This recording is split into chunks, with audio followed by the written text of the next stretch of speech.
He was a rapper on the rise. He was in demand, and we were everywhere.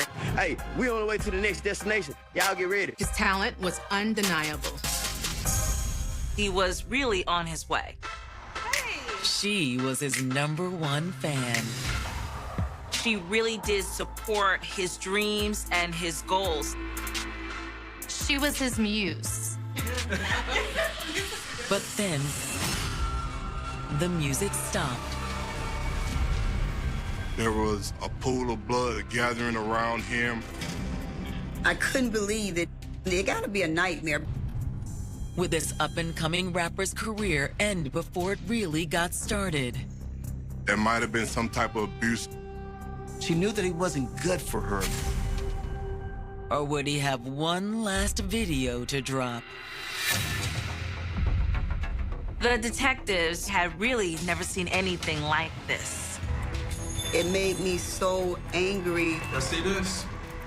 This was a horror movie in real life. December 29th, 2017. It's a typical Friday in Riverdale, Georgia, a small Atlanta suburb of just over 15,000. Riverdale is mostly a quiet community about 45 minutes outside of the city of Atlanta. Very family friendly, a nice place really to raise a family. Riverdale is one of the safest communities on the southern part of the metropolitan area. However, tonight is a different story. It's a few minutes before 11 p.m. when Clayton County 911 receives an urgent call. Yeah, I'd like to report a shooting. I just heard shots in my complex. Officers arrive on the scene minutes later. This was a gated community, very nice condominiums, sort of middle-class folks that lived there. Not an area you would think to find a lot of crime. Ma'am, where you heard the shots come from? That's the apartment. That's where I heard the shots come from. Okay, thank you. Go back inside the house, please. The shocked resident directs officers to a second-floor unit, home of Raheem Grant, his girlfriend Sierra Harp, and their 3-year-old daughter. They seemed like a normal and happy couple. They spent a lot of time together. They was raising a daughter. But as officers make their way into the apartment, they find the first clue that something has gone horribly wrong. When police arrived, they immediately found a gruesome scene. There was a trail of blood on the ground, leading down the hallway. Raheem was laying in the floor with a pool of blood gathering around him. He was riddled with gunshot wounds. He had already succumbed to his injuries.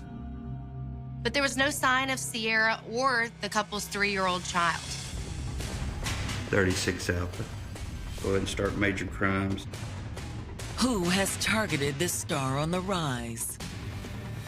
As police race to find their shooter, they have no idea that they may already be closer than they think. 28-year-old Raheem Grant had spent his whole life chasing a dream. Raheem's #1 love was music. He just loved music. He started with his drums at 5 years old, then he went to the keyboard. He started rapping at an early age, too, performing on a local TV show that his mother produced. Raheem was the educational rapper in that show, and he would come on and teach the kids. He went on from there to appear on Showtime at the Apollo, and from Showtime at the Apollo, he went on to do all type of events. By 2012, he'd grown into a serious artist. He became not only just a rapper, but an engineer, a producer. He knew how to go into a studio. He could mix, master, record, and help you with your lyrics and everything. He was also making a name for himself in the Atlanta rap scene. Artists like him who are up and coming, they get local fame first because they're always in the nightclubs. They're out promoting themselves. He knew some of the biggest rap names here in the Atlanta area. He got to know artists like Ludacris, Big Boy, Goody Mob, really everybody in the industry. Raheem's music career wasn't the only thing heating up for the rising star, though.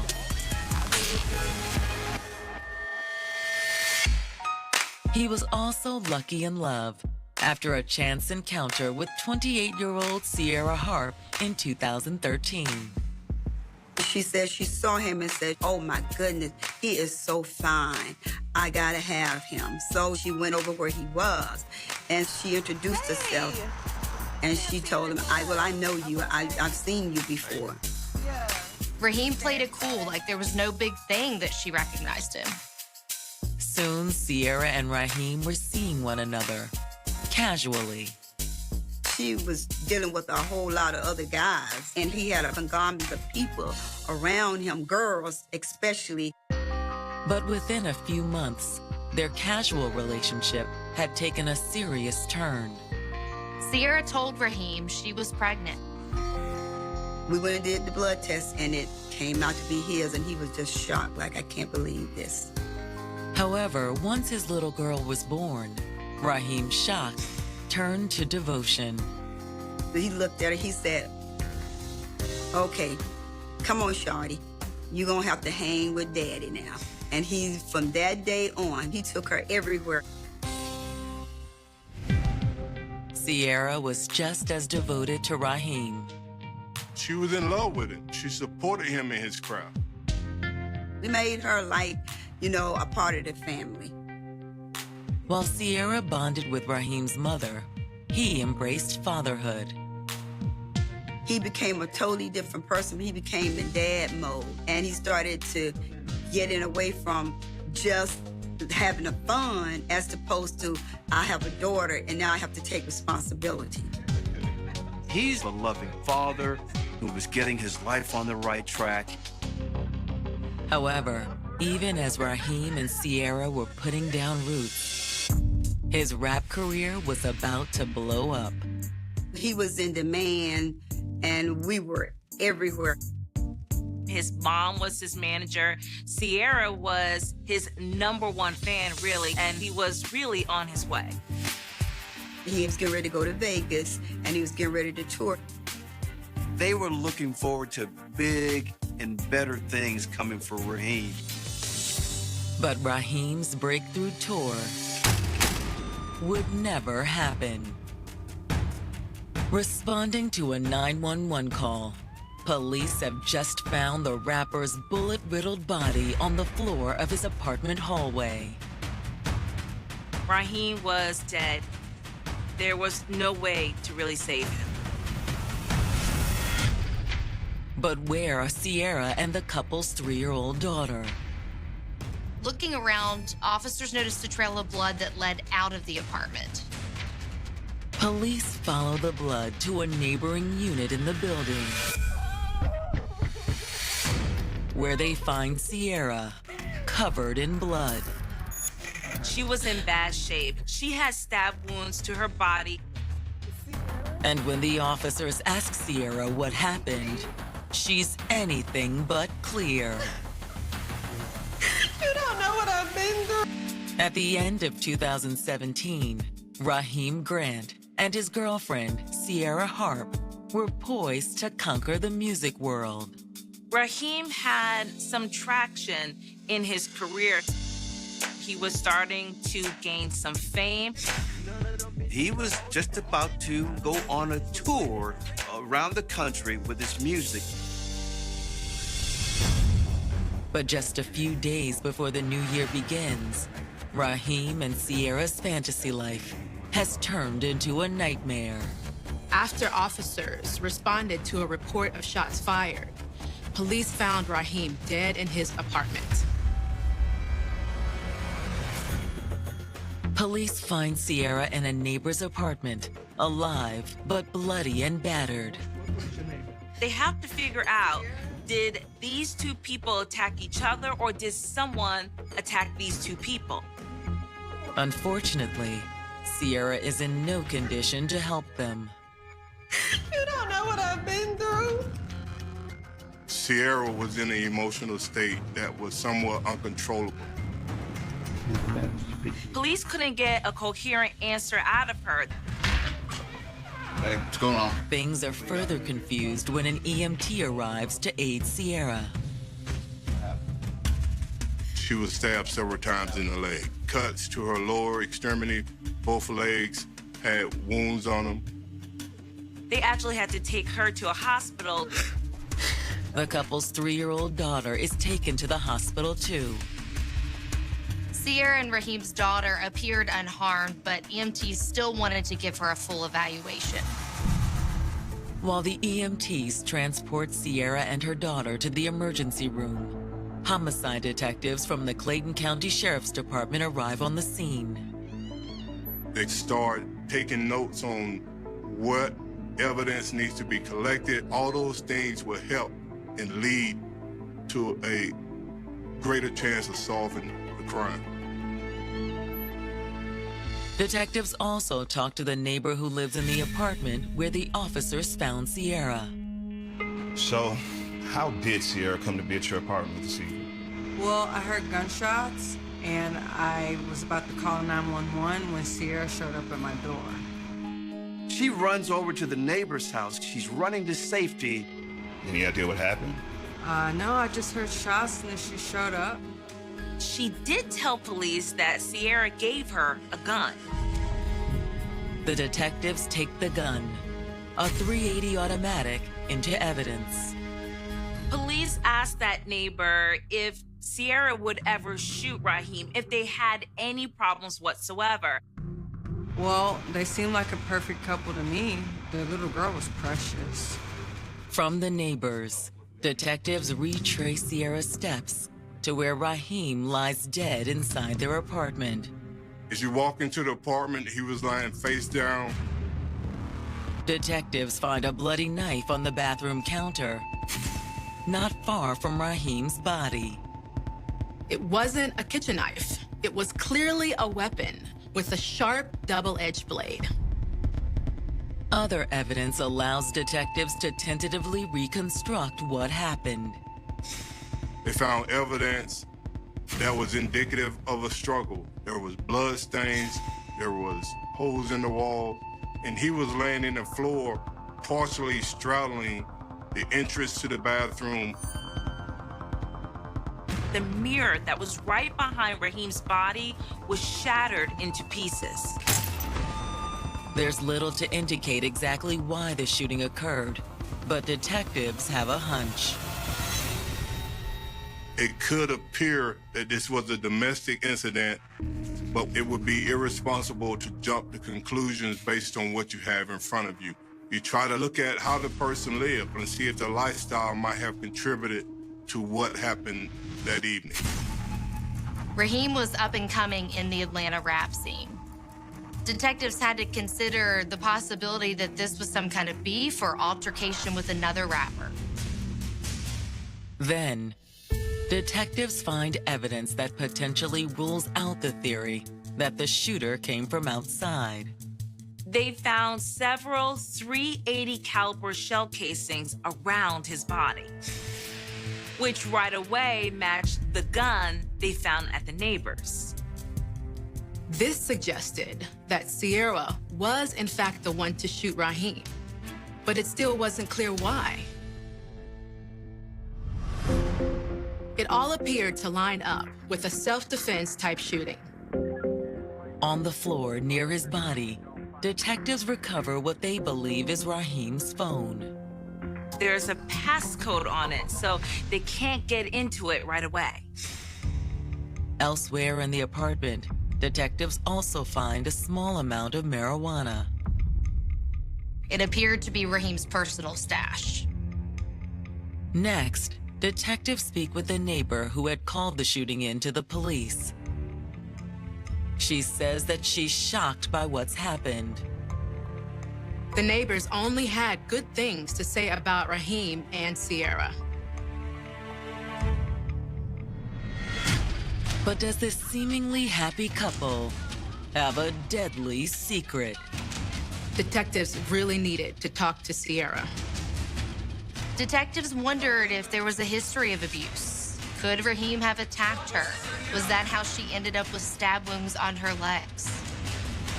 The first responding officer, he thought it was self-defense. In the early morning hours of December 30th, 2017, detectives in Clayton County, Georgia are struggling to unravel the mystery behind the death of Raheem Grant. The up-and-coming rapper had been shot dead the night before in his suburban Atlanta apartment, possibly by his girlfriend, 28-year-old Sierra Hart. After the shooting, Sierra fled to a neighbor's apartment, clutching the gun and covered in stab wounds. Sierra's injuries required medical treatment, but they were not life-threatening. Later that afternoon, while waiting for Sierra to be released from the hospital, detectives reviewed the results from Raheem's autopsy. According to the autopsy, he was shot 6 times. However, that's not all that the autopsy found. Raheem had some lacerations that might be indicative of being cut with some type of sharp blade. Coupled with the stab wounds Sierra suffered, the findings point to several scenarios. He may have stabbed himself. It's not uncommon for a knife-wielding assailant to accidentally cut themselves during a struggle. You can tell by the apartment that there had been some type of altercation. But to know what really happened, detectives need to talk to Sierra. As soon as she's released from the hospital, they bring her into the station to make a formal statement. So we didn't really get a chance to talk, obviously, because there's a lot going on. But can you tell me exactly what happened? I don't remember how anything started. According to Sierra, Raheem was in the living room, relaxing. She told police that Raheem was intoxicated and on Xanax when this all started. Although Sierra says that's typically not a problem. I didn't mind because I knew that with him being on Xanax, he's a difficult person to deal with. Sierra told police that Raheem was violent. The abuse started, I want to say, after I had my daughter. No, it was before that because he beat me while I was pregnant with my daughter. Sierra told police that Raheem had beaten her for the 4 years they had been together. But you kept going back. Yes, I did because I loved him, and I wanted these to work. Not one time did she file a report. Not one time did she complain to authorities that he had beaten her. The relationship they have is somewhat of a roller coaster. They had their ups and downs. But Sierra says that on Friday night, the couple's roller coaster had taken a final, fatal plunge. And according to Sierra, it had started with another woman. That night, Sierra was there cooking dinner, and Raheem had this fitness trainer that he was good friends with. And the fitness trainer came over. Her name was Trisha Williams. They were so-called gym buddies. When Sierra mentioned Trisha, detectives immediately wondered if they were dealing with a love triangle. According to Sierra, the answer is no. She would come over and buy weed like 2 or 3 times. Sierra said Raheem sold a little weed on the side. Sierra says that before Trisha came over, Raheem had asked her to check on their daughter in the bedroom. He just said, I'm about to take care of some business, and I just said, okay. Sierra says that she spent several minutes in the bedroom, but that Raheem had eventually called her back into the living room. Sierra? What? What you doing back here?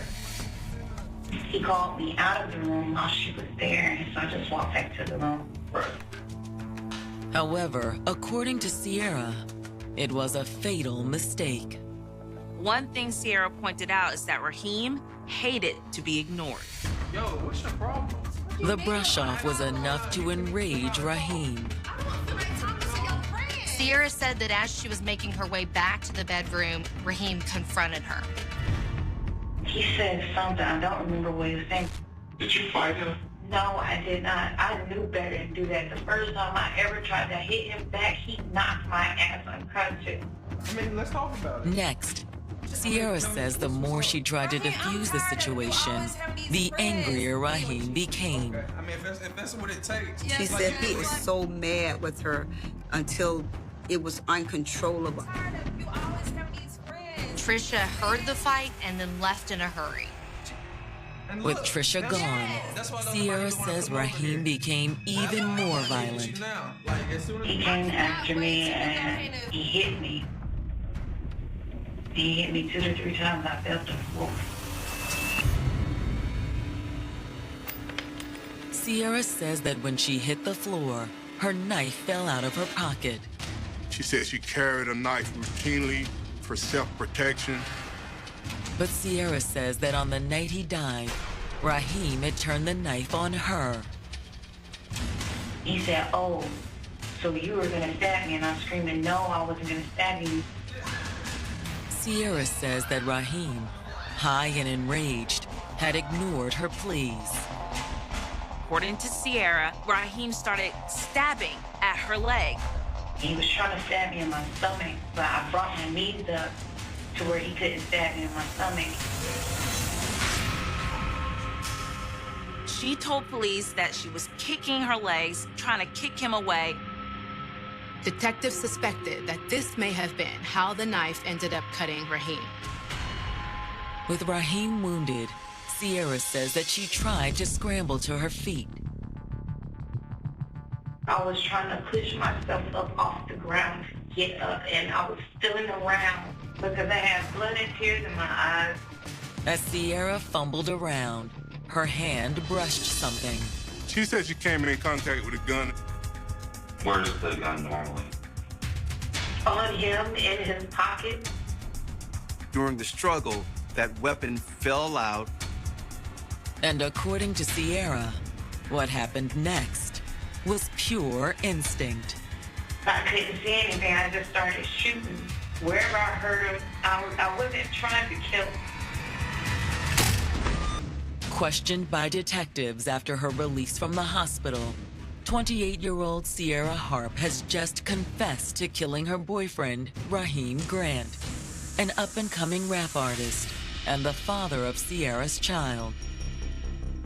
I don't even remember seeing the gun. I was just feeling around on the floor, and that's when I felt it. And I grabbed it, and I just started shooting. Her story is, he assaulted her. She picked that gun up to defend herself, and she fired several shots. And I just remember shooting, and I turned around, and I grabbed my daughter, and I ran. According to Sierra, she didn't even learn that Raheem was dead until the next day in the hospital. I didn't mean to do it. In the interview, Sierra appeared quite distraught about what happened. I love that boy so much. Is Sierra telling the truth? Her injuries appear to fit with the struggle she described. This was a chaotic moment. She was kicking at Raheem and getting stabbed in the legs. However, Sierra's claims of prior abuse are more difficult to substantiate. There was no history of violence, no real history of even them arguing. There is no documentation or indication before this incident that there was a level of violence in the relationship. Sierra also claimed that Raheem was selling marijuana. But if that was true, he'd never been arrested for it. There's some rumors, but he was a young male in the rap game. Everybody knew how he was. He was a rapper, and his persona was to be hardcore. Who was the real Raheem? To answer that question, detectives first turned to the other young woman Sierra claimed was in the apartment the night that he died. Raheem's gym buddy, Trisha Williams. When detectives brought her in for questioning, she confirmed that she did go over to Raheem's on the night of the shooting. However, Trisha denies going over to the apartment to buy drugs. So what were you doing over here at his apartment? I was just listening to the new tracks that he said. That was it. Which, according to Trisha, didn't go over well with Sierra. She says Sierra comes up and just says hi and goes back into the room. She's obviously upset. Trisha says that Raheem, equally irritated with Sierra, had followed her down the hallway. She doesn't stay long because she feels like, hey, I got to get out of here. Something's going on. Although according to Trisha, she had no idea what happened next. She didn't hear any shooting. She didn't hear anything really happen after the fight. For detectives, Trisha's statement raises new questions. Trisha's story, more or less, lined up with Sierra's account of what happened. But it may have suggested that there is some jealousy and anger on Sierra's part. Was Sierra the innocent victim she claimed to be?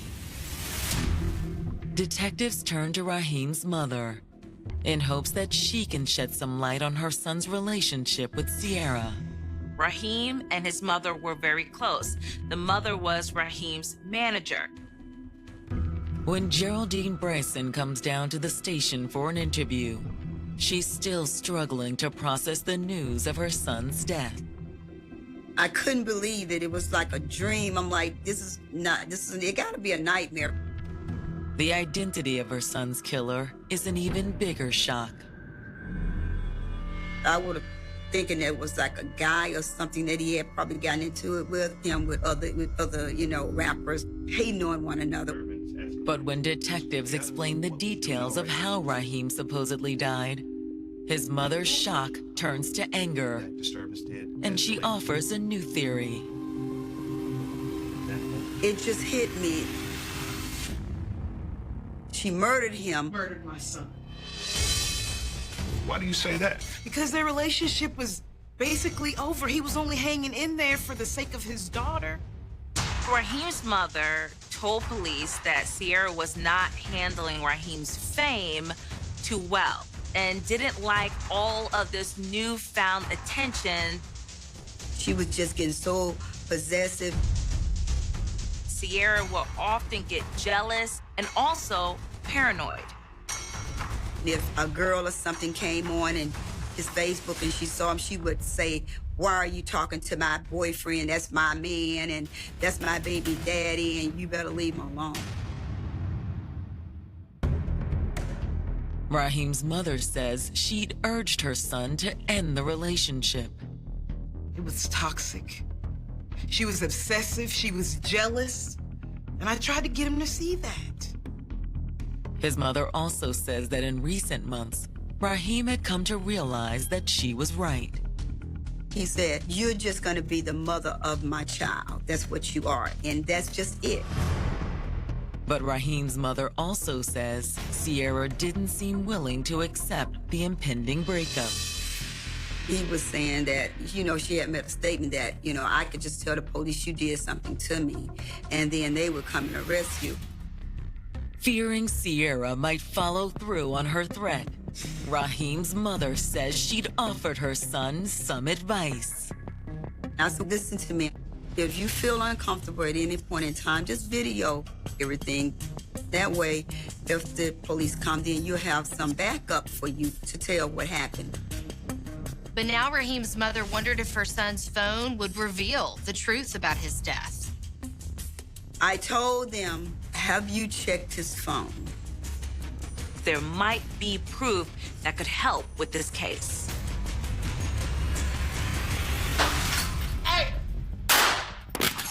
Little more than 72 hours after Sierra Harp shot and killed her boyfriend, Raheem Grant, inside their suburban Atlanta apartment, detectives are starting to suspect Sierra didn't act in self-defense. Raheem's mother had revealed that her son and Sierra were in the process of breaking up. I knew she had intended to murder him. I saw the obsession that she had, and it was like, if I can't have him, no one will. Raheem's mother also suspects the proof may be on her son's phone. I told them, I said, my son records everything. Detectives had taken Raheem's phone into evidence, but there was one problem. They couldn't get into it. It had a code on it. But Raheem's mother thinks there may be a way around the passcode. He had a SoundCloud that he would tell me about, and he's told me that he was going to save everything to his SoundCloud because everywhere he went, he recorded it, and it has enough storage.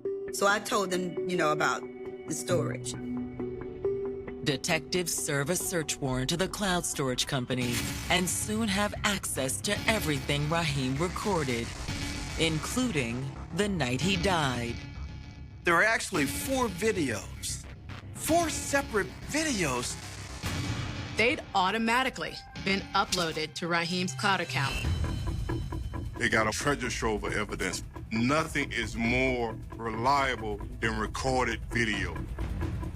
The story the videos tell is very different from what Sierra claimed. Police look at the first video and immediately they see Raheem actually holding up the phone, covered in blood. I see this. He told the camera, "Look at what Sierra did to me. She stabbed me." In her statement, Sierra had suggested that Raheem accidentally cut himself while he assaulted her. Look at this knife. I see that. See how Hart did this. As the video plays, detectives see exactly what happens next. All of a sudden, you see Sierra come into the video. She comes and she has a gun, and she fires that gun at him.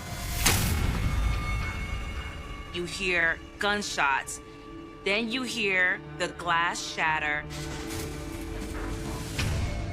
That was the bullet that shattered the bathroom mirror. Raheem falls to the floor, his phone dropping with him, but it keeps recording. She's screaming, "You abuse me, you're this and you're that," and she's cursing, using every level of profanity. Don't do this.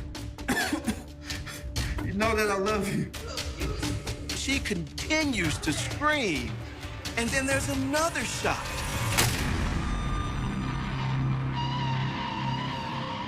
At some point, you had to know that you was being recorded.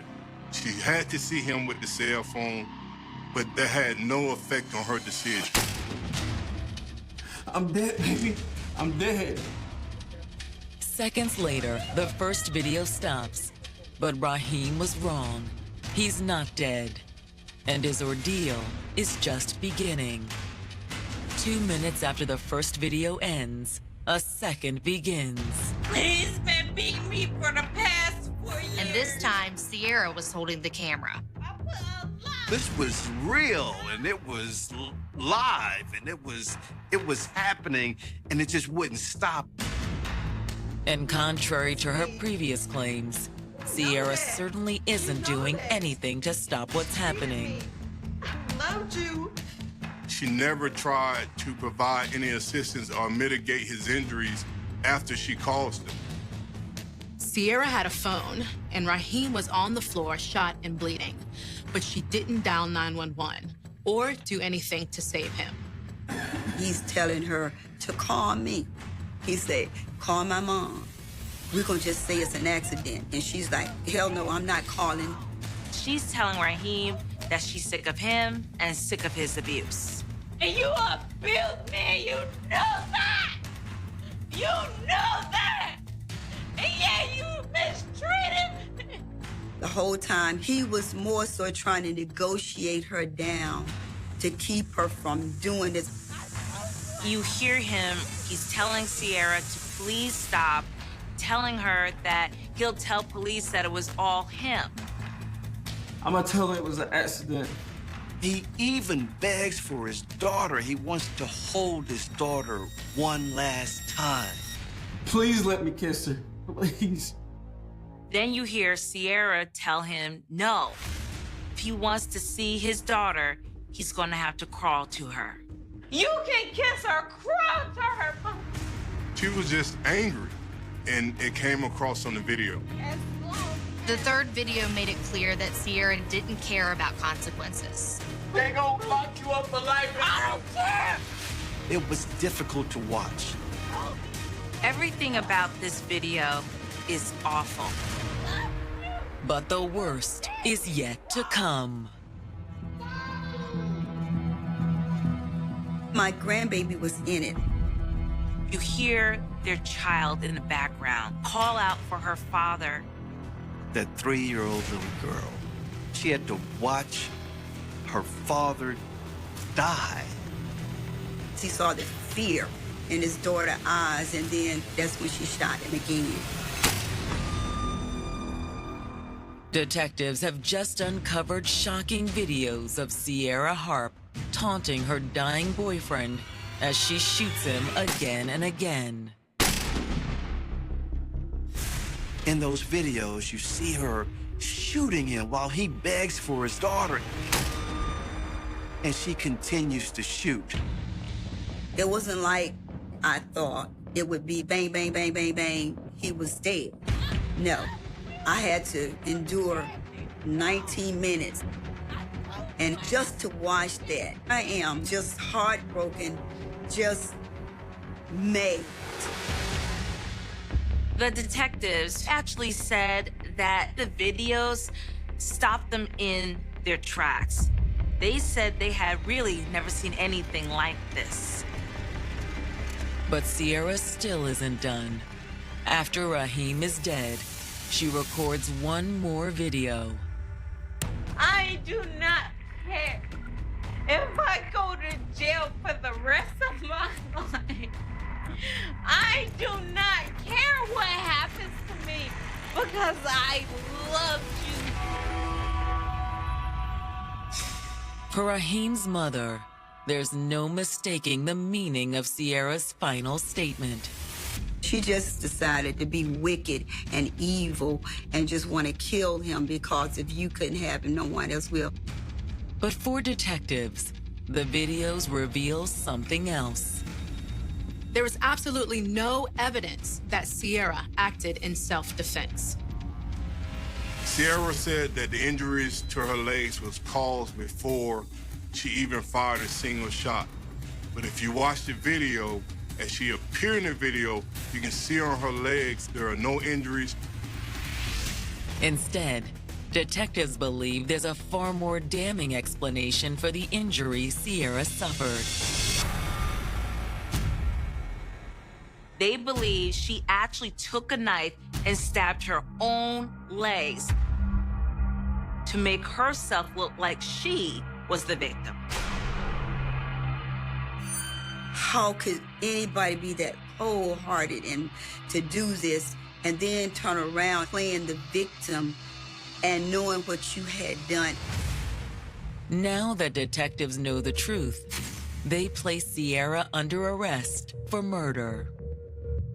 They caught her in all kinds of lies. When the case goes to trial in May of 2019, Raheem's mother is determined to see Sierra pay. This was her only son. She loved that boy. And for him to be taken away like this, it drove her mad. And she wanted justice. It was a murder. She plotted, she planned it, and she carried it out. she can't deny any of it because it's right there on video. The jury got to see exactly what happened. Although everyone in the courtroom has a hard time believing what they're seeing. They looked at Sierra and they were thinking, how could this sweet, young, beautiful woman be so vicious? When it's the defense's turn, Sierra and her attorneys try to offer an explanation. Sierra testified that she was very drunk that night, awfully inebriated. And she says that none of this would have happened if she had been sober. It made me mad. It made me so angry at her because she was not a drinker. She wanted to try to get somebody to be sympathetic to her. The only reason I didn't really go up and just slap her on the witness stand was because I had to get justice for him. Raheem's mother won't have long to wait.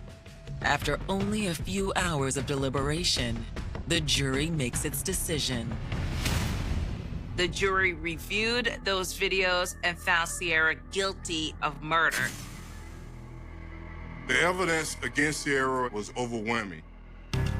When it's her turn to speak, Sierra does her best to make amends with Raheem's mother.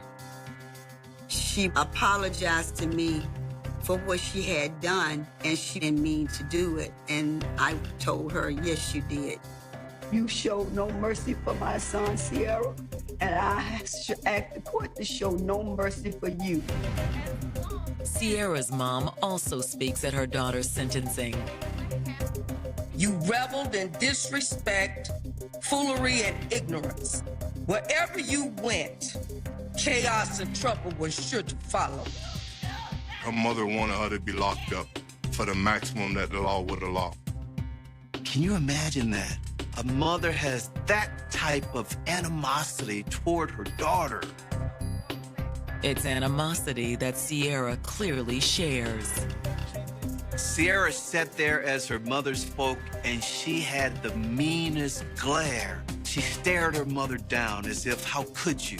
And then our cameras caught her saying the B word to her mother.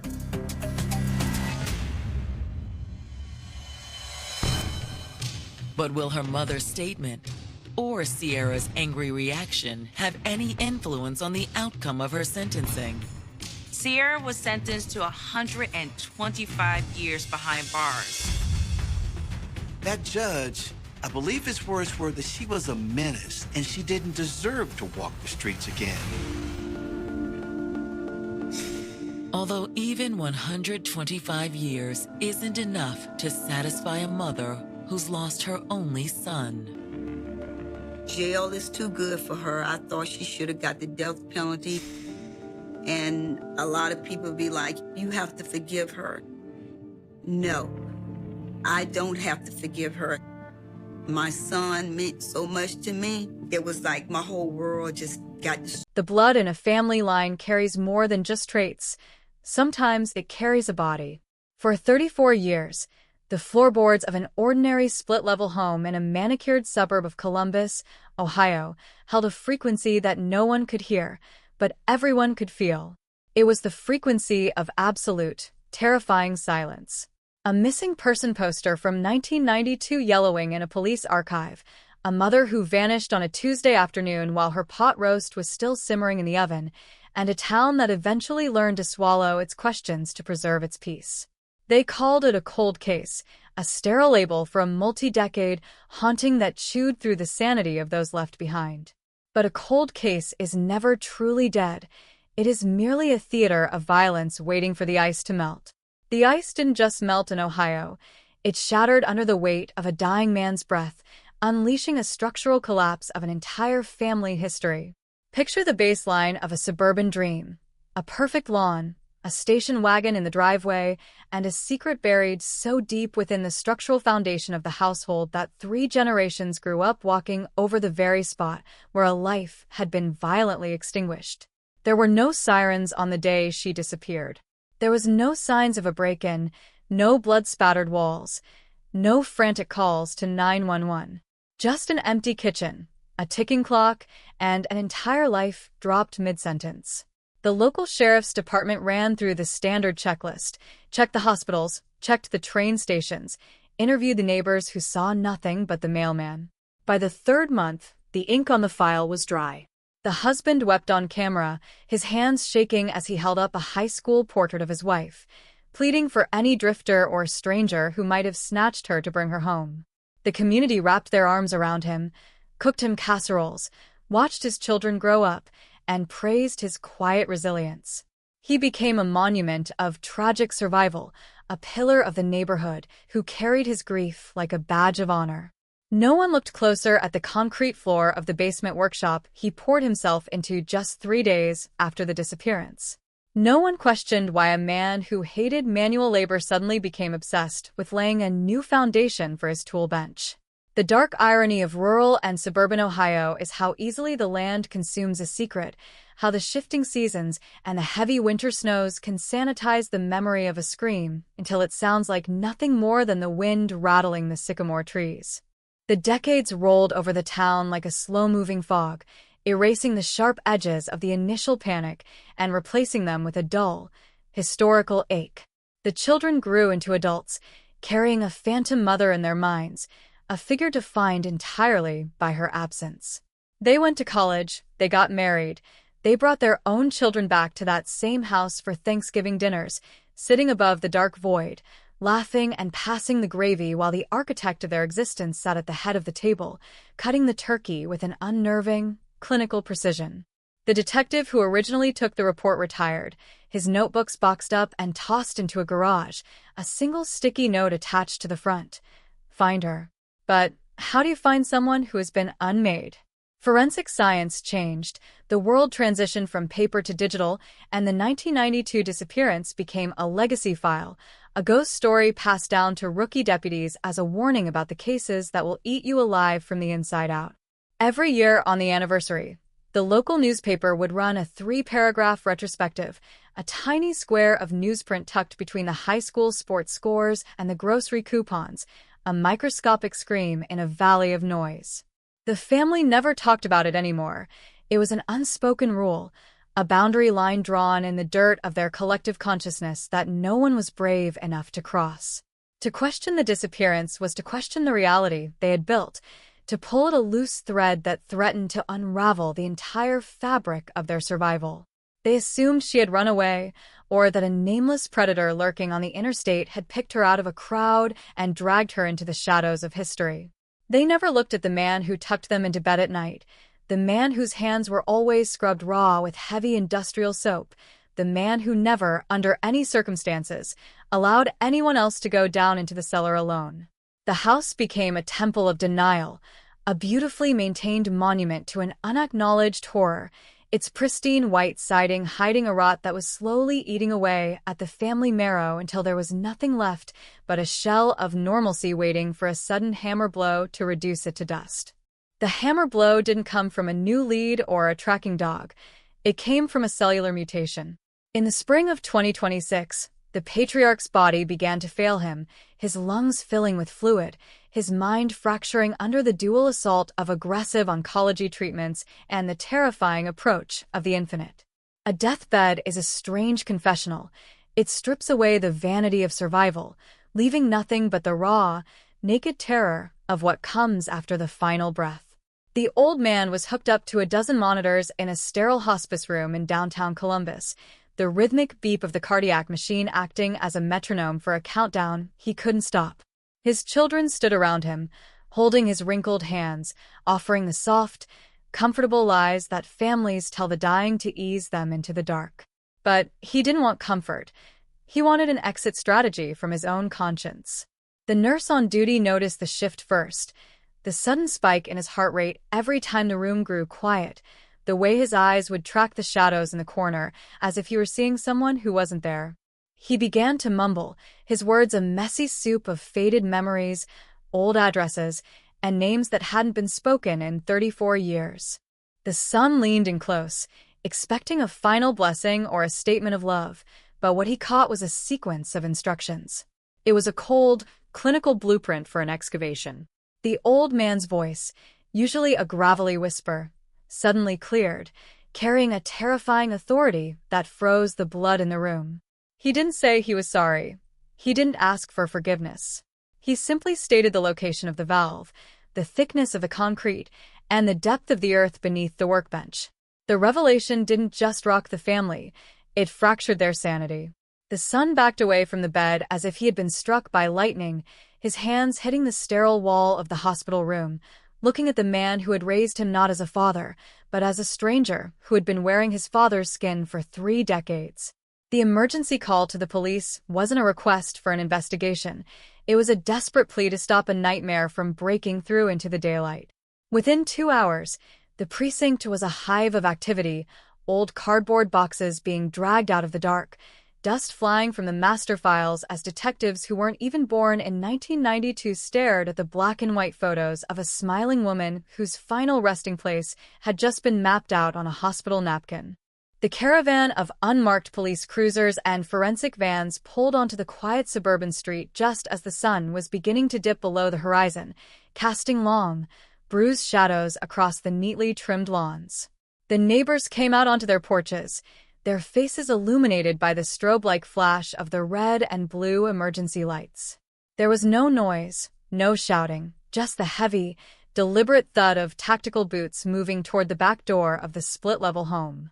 The air in the neighborhood was thick with a sudden, suffocating realization. The mystery that had defined their community for half a century was about to be dug out of the dirt in their own backyard. The forensic team moved into the basement with the systematic efficiency of a demolition crew. They didn't use shovels. They used jackhammers, the deafening roar of metal striking concrete echoing through the floorboards of the living room above, shaking the family photographs off the mantelpiece, smashing them onto the hearth like an omen. The first layer of concrete came away in thick, dusty chunks, revealing the older, cruder layer of cement underneath. The section poured in the frantic days following that long-ago Tuesday in 1992. The lead anthropologist knelt in the dust, her headlamp cutting through the thick, gray haze that filled the cellar. She used a small trowel, scraping away the packed earth with a rhythmic, scratching sound that felt like teeth on bone. The family stood outside in the driveway, huddled together under a single wool blanket, shivering despite the mild spring air. They were trapped in a horrific limbo, praying that the old man's deathbed confession was nothing more than the drug-induced delusions of a dying mind, while simultaneously knowing that every strike of the jackhammer below was bringing them closer to a truth that would destroy their identity forever. The daughter was throwing up into the bushes, her husband holding her hair, his eyes fixed on the basement window where the exhaust fans were blowing out clouds of ancient, foul-smelling dust into the night air. The scratching sound stopped. A sudden, heavy silence fell over the forensic team inside the house, the kind of quiet that only occurs when human eyes lay sight on something that was never meant to be seen again. The anthropologist didn't speak into her radio. She simply waved the site supervisor over. There, embedded in the dark, damp clay 3 feet beneath the foundation of the workbench, was a fragment of fabric, a faded piece of a floral blouse that matched the description in the 1992 missing person report down to the exact spacing of the pattern. Beneath the fabric, the unmistakable, elegant curve of a human clavicle was beginning to emerge from the dirt, preserved by the lack of oxygen beneath the concrete, a physical manifestation of a 34-year-old crime scene frozen in time. The cold case wasn't a theory anymore. It was a corpse.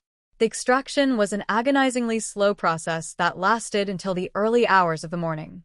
Each bone was catalogued, photographed, and placed into a sterile container, a puzzle being reassembled in reverse. The detectives moved through the house with a quiet reverence, realizing they were walking through a crime scene that had been lived in for 3 decades. They found the victim's old jewelry box still sitting on the master bedroom dresser, her lipstick still lined up in the medicine cabinet, her presence maintained like a museum exhibit by the husband who had put her under the floorboards. It was a level of psychological malice that defied conventional profiling, a killer who didn't flee the scene, but who built a life on top of his victim, using her absence to cultivate an aura of tragic martyrdom that protected him from the slightest breath of suspicion. Back at the hospital, the old man's heart rate was slowing, the monitors emitting a low, lazy beep that signaled the final shutdown of his system. The detective assigned to the case sat in the chair beside the bed, his notebook open, waiting to see if there was any final piece of the narrative left to harvest. But the killer had said his piece. He had transferred the weight of the body to his children, and now he was slipping away into the anesthesia of death, his face smooth and untroubled by the cataclysm he had left behind in the suburb. He died at 4:12 a.m., just as the final bone was being loaded into the medical examiner's van 3 miles away. He escaped the handcuffs, he escaped the trial, he escaped the cell, but he couldn't escape the record. The confession was his final act of control, a parting gift designed to ensure that even from the grave, his family would never be free of him. The morning news didn't just report the find. It ignited a firestorm that consumed the local media landscape. The headlines were Dondap, aggressive, hitting the community like a sequence of physical blows. Decades-old Ohio cold case solved. Secret confession rocks family. The word solved felt like a mockery, a sterile bureaucratic victory that ignored the massive human wreckage left in its wake. The family went into hiding, their phones ringing off the hook with calls from true crime producers, investigative journalists, and estranged relatives who suddenly remembered small, strange details from 1992 that they now claimed were warning signs. The house was cordoned off with layers of yellow police tape, its windows dark and empty, a sudden dead zone in the middle of a vibrant neighborhood, a physical manifestation of the lie that had sustained it for 34 years.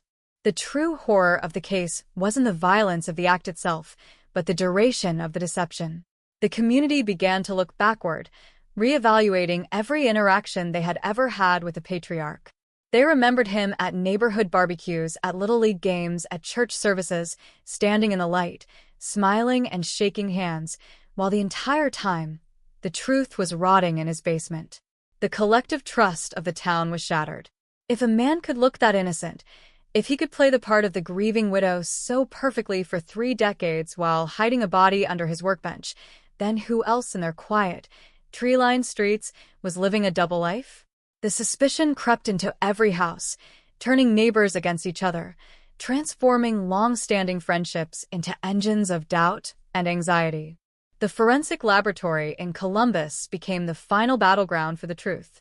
The pathologists worked under the glare of high-intensity lights, examining the skeletal remains for the physical signature of the killer's hands. They found the fractures in the hyoid bone, the telltale sign of manual strangulation, confirming that her death had been swift, violent, and entirely intentional. There was no accident. There was no panic. It was an execution carried out in the quiet of a Tuesday afternoon, followed by a calculated, multi-day construction project designed to bury the evidence before the first police officer ever knocked on the door. The evidence was undeniable, but it was a case without a defendant, a prosecution without a target, a system of justice running its gears in an empty room. The emotional fallout for the children was a slow-motion catastrophe that played out in the private spaces of psychiatrist offices and empty hotel rooms. They were forced to look at their entire lives through a distorted, nightmarish filter. Every memory of childhood, every Christmas morning, every birthday party, every graduation celebration, was now stained by the knowledge of what was lying directly beneath their feet while they opened their presents and blew out their candles. They had been raised by a monster who used their own love for him as a shield against the world, turning them into unwitting accomplices in the concealment of their mother's murder. The psychological manipulation was total, a multi-generational poisoning that could never be cleaned out by a court order or a forensic report. Months passed, and the yellow police tape around the house began to fade, its edges fraying in the autumn wind. The structure itself became a pariah, an unsellable piece of real estate that no one would walk past after dark. The lawn grew wild, the weeds choking out the flowers that the victim had planted 3 decades ago, a visual representation of the memory finally reclaiming the space. The town tried to look away, to return to the comfortable routine of suburban life, but the atmosphere had permanently changed. The silence of Elko wasn't the peaceful quiet of a safe haven anymore. It was the tense, holding its breath silence of a cemetery that had been forced to surrender its secrets. The resonance of the 1992 cold case didn't fade with the burial of the remains. It deepened, becoming a permanent part of the local folklore, a dark myth that parents used to warn their children about the illusions of safety. The family eventually authorized the demolition of the house, unable to bear the thought of the structure standing as a monument to their destruction.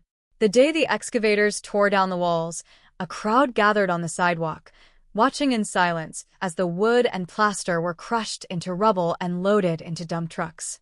When they reached the basement foundation, the claw of the machine tore up the remaining concrete, exposing the dark Ohio clay to the sunlight for the first time in 34 years. The air smelled of damp earth, old dust, and a sudden, sharp clarity that made everyone turn their heads away. There was no treasure hidden in the dirt, no final explanation, just an empty hole where a house used to be, a vacancy that could never be filled by a legal verdict or a media narrative. The case was closed on the books, the data points checked off, the files moved to the historical archives, but the haunting remained active in the blood of the survivors. They carried the secret confession with them every day, a permanent scar on their lineage, a reminder that the most terrifying predators don't live in the woods or the dark alleys of distant cities. They sit at your dinner table, pass you the salt, look you in the eye, and call you family while the floorboards beneath your feet hold the truth of what they are. The wind through the empty lot now carries no echoes, just the rustle of the dead grass that has started to grow over the scar in the earth. The neighborhood has returned to its quiet routine. The lawns are mowed, the cars are washed, the lights are turned off at 10 o'clock every night. But the security is gone, replaced by a permanent, low-frequency vibration of doubt that keeps the eyes tracking the shadows, keeps the hands double-checking the locks, and keeps the mind wondering about the foundations of their own homes. The cold case was solved, the body was recovered, the killer was identified, but the damage was immortal, an open-ended trauma that will continue to vibrate through the community long after the names are forgotten, and the dirt has completely reclaimed the void where the nightmare once lived. The final report from the medical examiner's office was filed away in a steel cabinet, a single line of black ink summarizing 34 years of agony. Homicide by strangulation, case resolved by death of suspect. It was a sterile, clinical period at the end of a long, bloody sentence.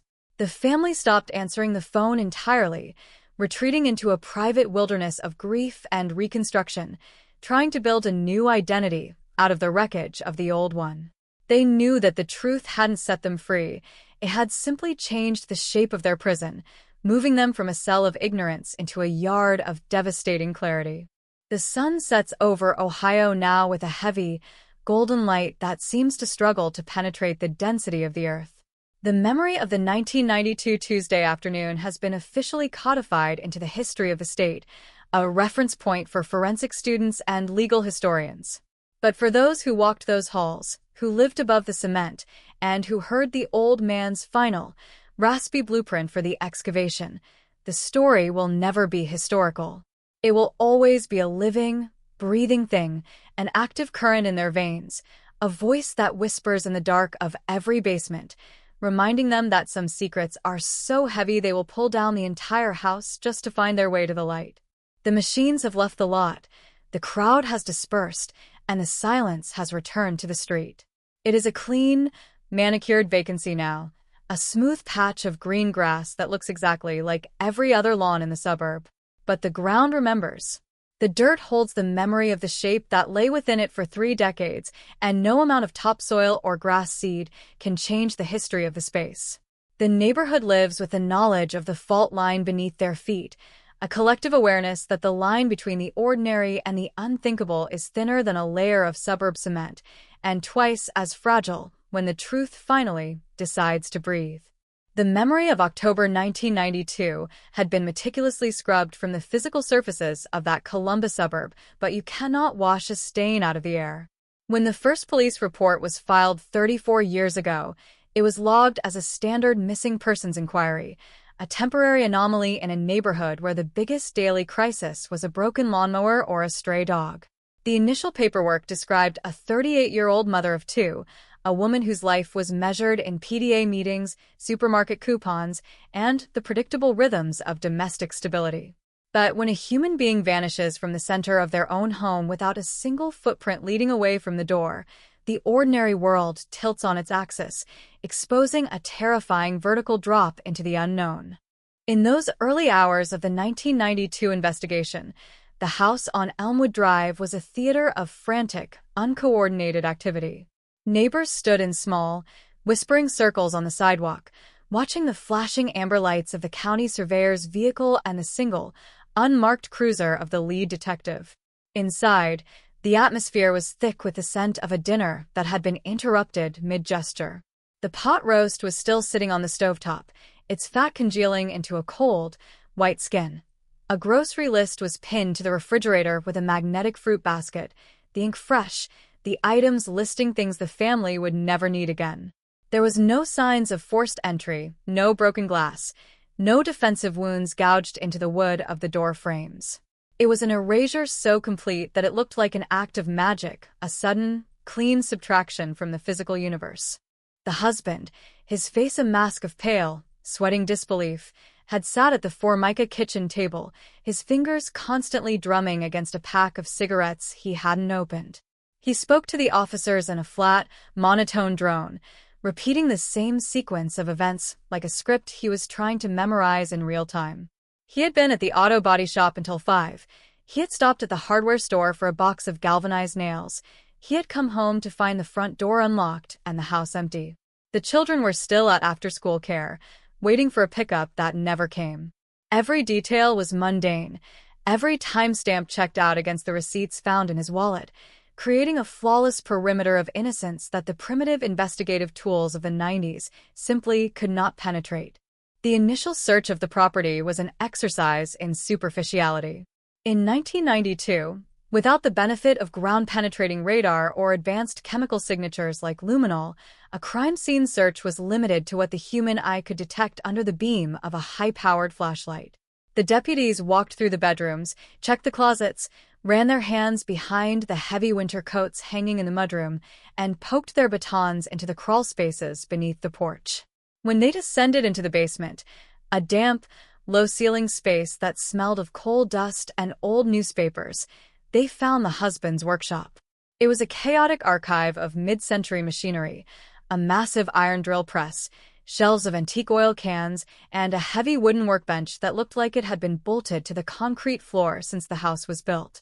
The floor beneath the workbench was rough, uneven concrete, typical of the regional construction techniques of the 1950s. There were old oil stains, patches of gray dust, and a pile of discarded lumber stacked neatly against the foundation wall. To the young deputy who held the flashlight that night, the cellar was exactly what it claimed to be, the private domain of a working-class man who spent his weekends fixing lawnmowers and sharpening chainsaw blades. There was no reason to suspect that the rough, newly laid patch of cement directly under the heavy iron legs of the bench was anything more than a routine repair for a seasonal frost heave. The husband had even laughed softly when the deputy stumbled over a bag of ready-mix mortar sitting near the stairs, explaining that he was finally getting around to leveling out the floor before the winter dampness cracked the foundation. That explanation became the first brick in a wall of denial that would stand for more than 3 decades. The police department, overwhelmed by a sudden spike in highway narcotics trafficking and the routine violence of the city center, quickly reassigned the case to the back of the filing cabinets. The missing mother became a statistic, a name entered into a national database that no one checked, a face on a faded flyer pinned to the bulletin board of the local post office until the edges curled, and the sun bleached her eyes into an anonymous, white glare. The neighborhood, desperate to protect its reputation and its property values, slowly stopped asking questions. The narrative shifted from a potential kidnapping to a voluntary abandonment. People began to whisper that she had simply grown tired of the suburban monotony, that she had taken a bus to Chicago or New York, leaving her children and her roast beef behind in search of a life that didn't smell like laundry detergent and cut grass. This whispered consensus was a form of collective anesthesia. It allowed the community to look at the husband not with suspicion, but with a profound, neighborly pity. He was the man who had been left behind, the tragic figure who had to raise 2 young children under the magnifying glass of a small-town scandal. They watched him mow his lawn every Saturday morning at precisely 8 o'clock, his movements mechanical, his head down, never looking at the empty passenger seat of his station wagon when he drove to the grocery store. He became a fixture of the local landscape, a monument to a specific kind of Midwestern resilience that values endurance over expression. The children were absorbed into the local school system, their mother's disappearance becoming a taboo topic, a historical boundary line that their friends were warned never to cross during sleepovers or birthday parties. But inside the split-level house on Elmwood Drive, the reality was structured around a different kind of geography. The children grew up with a heightened, almost animalistic sensitivity to the house's internal noises. They learned to interpret the groans of the floorboards, the rattle of the heating vents, and the specific, heavy thud of their father's boots as he moved through the rooms after dark. The basement door, located at the end of a narrow hallway behind the kitchen, was the physical center of their childhood anxieties. It was always locked from the inside, the key hidden somewhere in the father's master bedroom, a room that was off-limits to them from the day their mother vanished. They were told that the workshop was a dangerous place, full of sharp tools and toxic chemicals, an explanation they accepted because the alternative was a nameless terror they didn't have the language to articulate. The father's relationship with the basement became more intense as the years progressed. He didn't just use it as a workshop. He treated it as a sanctuary, a private laboratory where he would spend 6 or 7 hours at a time, long after the children had gone to bed. From their bedrooms on the second floor, they could hear the low, vibrating hum of the drill press and the occasional, metallic scrape of iron against concrete. They grew up believing that this was how men processed grief, through the endless, repetitive manipulation of metal and wood, through the creation of objects that had no purpose other than to keep the hands busy and the mind occupied. They never wondered why the house always smelled faintly of chemical sealant and damp lime, a scent that lingered in the carpets and the curtains, defying every attempt to air out the rooms during the hot Ohio summers. As the 90s gave way to the new millennium, the physical house began to show signs of age, but the father refused to allow any major renovations. When a local contractor suggested digging out the basement to install a modern drainage system to prevent the seasonal flooding that plagued Elmwood Drive, the father threatened him with a shotgun, chasing him off the property in a display of violent rage that shocked the neighborhood. It was the first time the facade of the quiet, grieving widow had cracked, revealing a desperate, territorial ferocity underneath. The incident was dismissed by the locals as the eccentricity of an aging man who had been broken by tragedy, but it left a lingering bad taste in the mouths of those who had lived on the street since 1992.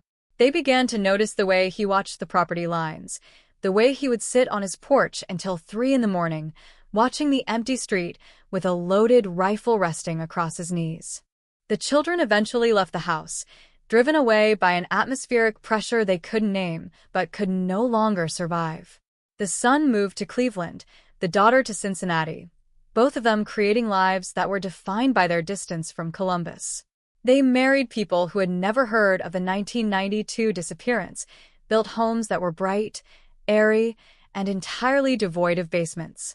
They had checked out of the family narrative, leaving their father alone in the split-level house with his machinery and his secrets. They would return for brief, obligatory visits during the holidays, sitting in the living room that still had the same wallpaper from their childhood, eating dinners that were purchased from local delis because the kitchen stove had been disconnected years ago, its burners cold and rusted. During these holiday dinners, the silence between them was a third guest at the table. The father had grown old, his hair white, his hands distorted by arthritis, but his eyes retained a sharp, glassy alertness that never settled on any one object for long. He would watch his grandchildren with a strange, detached curiosity, as if he were looking at specimens through a microscope, never touching them, never offering the small, routine gestures of grandfatherly affection. The conversation was limited to the weather, the price of gasoline, and the steady decline of the local manufacturing sector. The mother's name was never spoken. She had been completely erased from the family liturgy, her memory transformed into a black hole that threatened to swallow anyone who came too close to its event horizon. The investigation, meanwhile, was not just cold, it was fossilized. The original detective had died of a heart attack in 1999, his personal files inherited by a son who threw them into a dumpster during a garage cleanup. The official records at the precinct had been moved to an off-site storage facility in the country, a windowless brick building where moisture and rodents did more to destroy the chain of evidence than any high-priced defense attorney ever could. The case existed only as a line of data in an old mainframe computer that was scheduled for decommissioning, a digital fragment of a tragedy that the world had decided was no longer relevant to the living. The system had accepted the husband's lie because the lie was orderly, it required no resources, and it allowed everyone to go home at 5 o'clock without having to think about what was rotting beneath the floorboards of their own communities. But the physical reality of a crime scene is a stubborn thing. It does not disappear because a file is closed or a neighborhood moves on. Beneath the heavy oak workbench, 3 feet down in the cold, anaerobic clay of the Ohio Basin, the body of the missing woman was undergoing a slow, decades-long process of chemical transformation. The concrete cap that the husband had poured over her on that October night had sealed her away from the air, preventing the rapid decomposition that would have alerted the neighbors or drawn the attention of tracking dogs. She had become a part of the house's structural identity, her bones reinforcing the foundation, her presence acting as the true, unacknowledged center of gravity for every life that was lived within those walls. The father knew this. Every time he walked down the cellar stairs, every time he stood at the workbench to sharpen a chisel or oil a gear, he was standing on the roof of his own monument. The psychological endurance required to maintain that relationship for 34 years is a form of madness that defies traditional clinical definition. He wasn't a sociopath who forgot about his crime.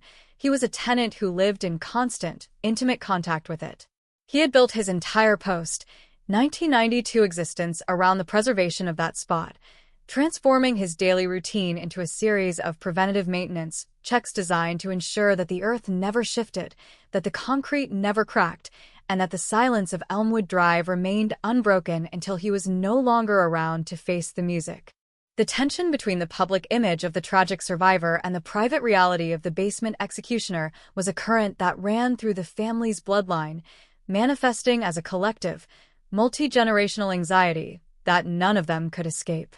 The children suffered from chronic nightmares, sudden panics, and an inability to form deep emotional connections with their own partners. They were carrying the weight of a crime they didn't know existed, their bodies reacting to the frequency of the cellar even when they were hundreds of miles away. It was a genetic inheritance of trauma, a biological ledger that was keeping score of a debt that their father had refused to pay, waiting for the day when a universe would demand an accounting. That accounting began not with a sudden flash of insight from a brilliant investigator, but with the routine results of a routine blood test. In January 2026, the father collapsed in his driveway while trying to clear a light dusting of snow from his car. When the paramedics arrived, they found him semi-conscious, his skin a translucent blue, his breathing a shallow, rattling gasp that filled the interior of the ambulance with the scent of immediate decay. At the hospital, the doctors discovered an advanced, aggressive form of small-cell lung carcinoma that had already metastasized to his liver, his bones, and the frontal lobe of his brain. He had weeks to live, perhaps days, his body finally collapsing under the weight of the years and the toxic dust of the workshop he had lived in for 3 decades. The children were summoned to the hospital, arriving on a rainy Thursday night that felt eerily similar to the night their mother had disappeared 34 years before. They stood on opposite sides of the sterile bed, looking at the man who had been the dominant, terrifying force in their lives, now reduced to a frail collection of tubes and monitors that beeped with a lazy, mechanical indifference. The brain tumors had begun to dissolve the filters of his consciousness, blurring the line between the past and the present, between the things he had done and the things he had dreamed.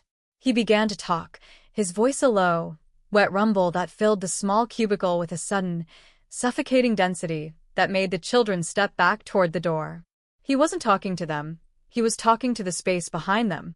He was arguing with someone about the thickness of the cement, about the number of bags he needed to buy from the hardware store, about the way the light from the basement window always hit the workbench at 4 o'clock in the afternoon. The words were disjointed, separated by long, agonizing gasps for oxygen, but to the son, who had spent his childhood deciphering the noises of that house, the pattern was immediately, terrifyingly clear. His father wasn't experiencing a deathbed hallucination. He was reading from an old ledger, reviewing the logistics of a construction project that had taken place in October 1992. The daughter tried to calm him, placing a wet cloth on his forehead, but he slapped her hand away with a sudden, residual strength that shocked her. His eyes, clouded by cataracts and morphine, locked onto his son's face with a ferocious, predatory intensity. He grabbed the front of the young man's jacket, pulling him down toward the pillows until their faces were inches apart. The scent of his breath was foul, a mixture of hospital medicine and the old, damp lime of the cellar that the son recognized instantly from his childhood. The bench, the old man hissed, his teeth clicking together like dry bones. Don't let them move the bench. It's too heavy for the floor. If the concrete shifts, the whole house goes down. You hear me? The whole damn house. The son didn't answer. He couldn't. He looked into his father's eyes and saw the basement on Elmwood Drive, saw the rough patch of cement under the drill press, and saw, with an absolute, world-shattering clarity, the reason why his mother had never been found on any highway or in any distant city. The mystery didn't belong to the interstate. It belonged to the foundation. The realization was a physical impact that made his knees buckle, his hands slipping off the mattress as he backed away from the bed, his chest heaving as he tried to find air in a room that had suddenly become a tomb. The sister looked at her brother, her face pale, her lips trembling. "What is he talking about?" she whispered, her voice cracking under the weight of the rising panic. "Michael, what does he mean about the concrete?" The brother looked at her, then looked back at the dying man who had already closed his eyes, his breathing returning to that low, mechanical rattle that had been the background noise of their entire lives. "He didn't repair the floor," Michael said, his voice dropping to a register that was barely human. "He didn't level out the workshop. He built a grave, Sarah. He built a grave in the cellar, and we've been living on top of it for 34 years. The space between that realization and the arrival of the police was a blur of phone calls, frantic consultations with hospital staff, and a deep, paralyzing sense of unreality that made every movement feel like it was taking place underwater. The system, which had been asleep since 1992, was suddenly shocked awake by the specific, actionable nature of the son's report. The modern detectives didn't need an old mainframe computer.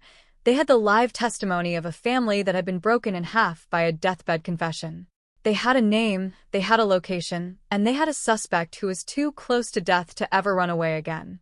The caravan of forensic vehicles that moved toward Elmwood Drive that night was the beginning of the end for the suburb's long illusion of safety.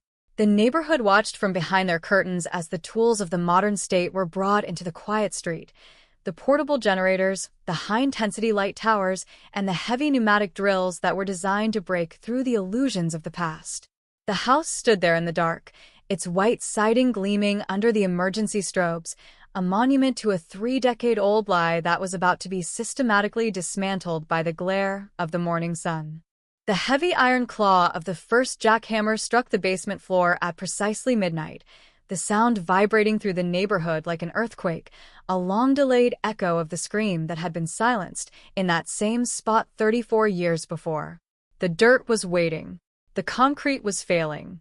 The silence of Columbus was about to end, not with a whisper, but with the violent, undeniable excavation of a life that had been buried in the dark for far too long.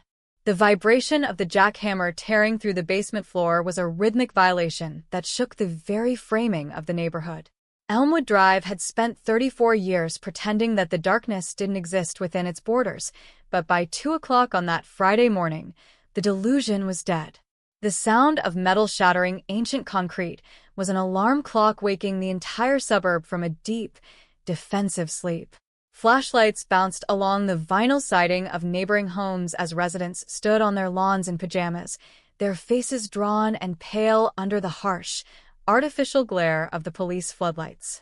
They looked at the house not as a home anymore, but as a crime scene that had been hidden in plain sight, a monument to a deception that had lasted a generation. Inside the basement, the atmosphere was suffocating. The air was thick with the scent of pulverized stone, old lime, and a heavy, damp musk that had been trapped under 3 inches of concrete since October 1992. The forensic team worked under the white, shadowless brilliance of high-intensity halogen lamps, their Tyvek suits crinkling with every movement. Every breath taken inside that room tasted of dust and old secrets. The lead detective, a woman whose career was defined by modern digital forensics, stood at the base of the stairs, her eyes fixed on the heavy iron legs of the workbench. She had spent years chasing phantoms across computer networks, but this was different. This was a physical confrontation with an old, analog malice, a crime that had been preserved through sheer, manual labor and decades of absolute silence. The son, Michael, sat on the top step of the basement stairs, his head buried in his hands. He refused to leave the house, ignored the gentle suggestions from the victim advocate to wait at a nearby hotel, and chose instead to anchor himself to the spot where his childhood was being systematically dismantled. Every strike of the jackhammer felt like it was breaking a bone in his own body.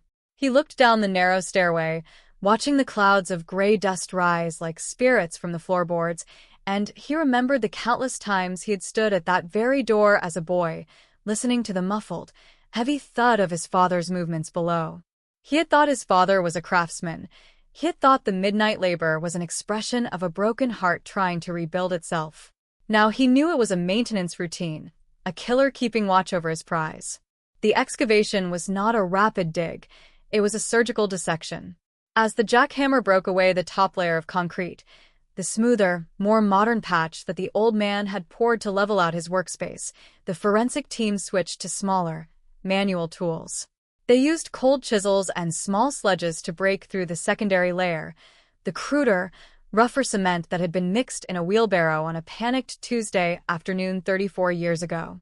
The anthropologist on site, a veteran of mass grave recovery operations, knelt in the dust, her movements slow, deliberate, and entirely devoid of emotion.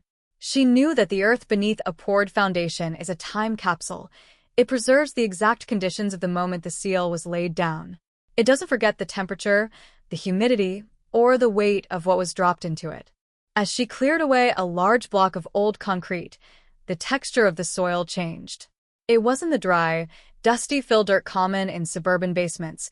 It was a dense, dark Ohio clay, wet and heavy, that smelled of rot and stagnant water.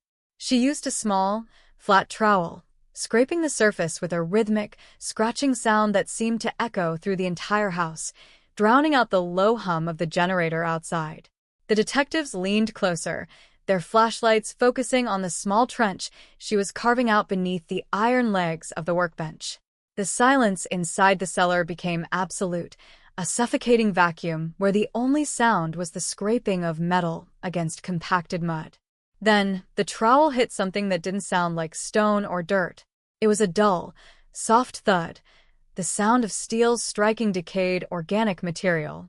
The anthropologist stopped. She didn't look up, didn't say a word, but her fingers immediately switched from the trowel to a small, soft-bristled brush. With a series of gentle, sweeping motions, she cleared away a thin layer of damp clay, revealing a fragment of dark blue fabric embedded in the earth. The material was frayed, the edges rotted by decades of moisture, but the pattern was still visible under the halogen light, a small, faded floral print of white daisies against a midnight blue background. It was the exact blouse listed in the October 1992 missing persons report, the outfit her children remembered her wearing when she kissed them goodbye before school on the morning she vanished. Michael heard the sudden shift in the energy below. He didn't need to hear a confirmation.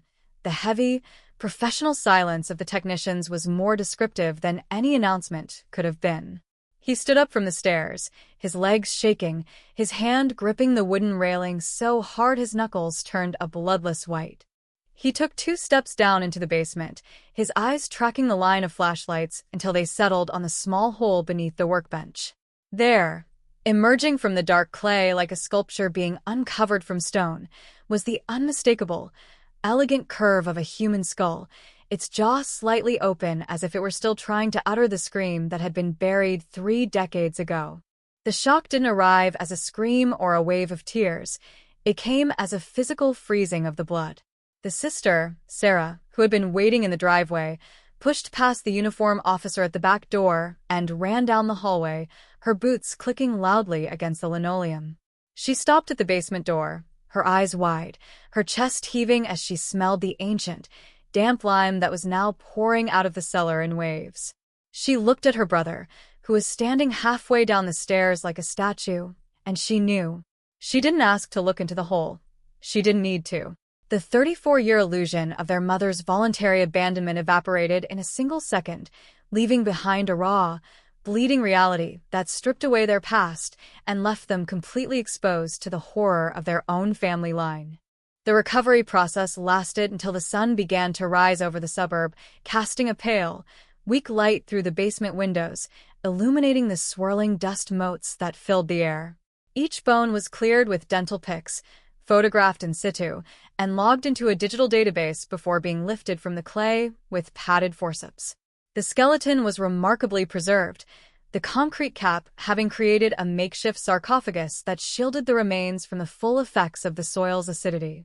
As the anthropologist cleared the dirt from the chest area, she pointed her pen toward the delicate structure of the hyoid bone in the neck.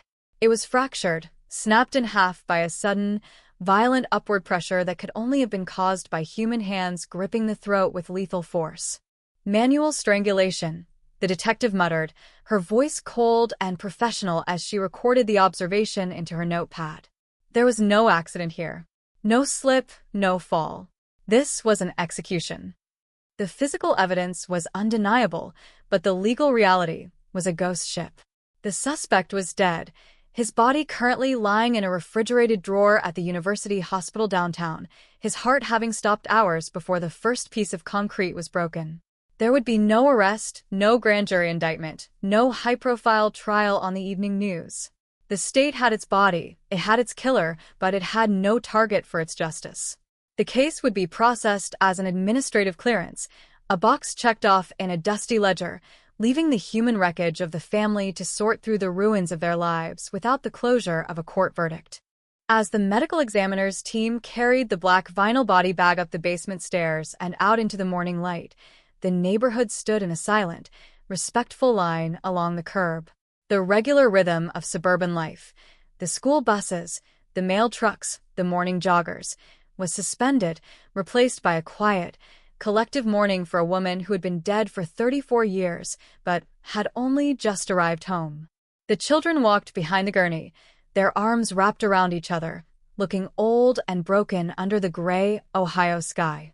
They were no longer the children of a missing person. They were the children of a victim and the children of a monster, their identity severed from any conventional sense of family or home. The house on Elmwood Drive was left empty, the front door sealed with layers of yellow police tape that fluttered in the autumn wind. The interior was still thick with the smell of the excavation, the gray dust settling over the furniture, the television, and the family portraits like a volcanic ash that had buried a civilization in mid-breath. The workbench remained in the basement, its iron legs still bolted to the edge of the hole that had been carved into the foundation, a silent witness to the 34-year lie that had finally run out of time. The secret had been dug out of the earth, but the haunting of Elmwood Drive was far from over. It had merely shifted its location from the concrete floor of the cellar into the hearts of everyone who had ever called that house a home. The morning of October 15th, 1992, had been reconstructed 1,000 times on the scratch pads of various investigators, but the official timeline was a work of fiction designed to hide a slaughter. For 34 years, the narrative had been that she walked out to the mailbox at 2:15 p.m. and simply chose to never look back. But as the forensic team packed their gear into the vans on that cold morning in 2026, a new, terrifying chronology began to take shape. It wasn't a sudden abduction by a phantom stranger in a passing vehicle. It was a highly organized, localized ambush that had taken place inside the perimeter of the family home while the afternoon sun was still illuminating the kitchen windows.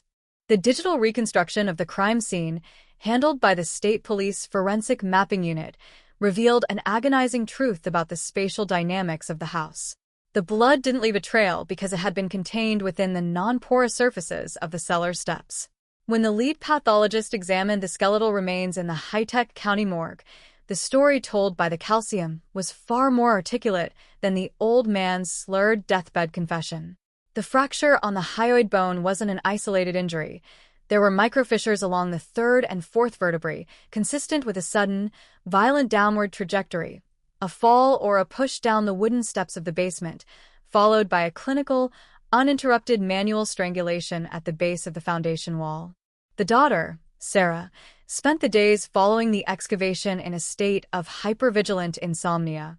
She had taken a room at a highway motel 3 miles from Elmwood Drive, a place where the walls were anonymous and the air smelled of industrial bleach rather than the ancient lime of her father's workshop.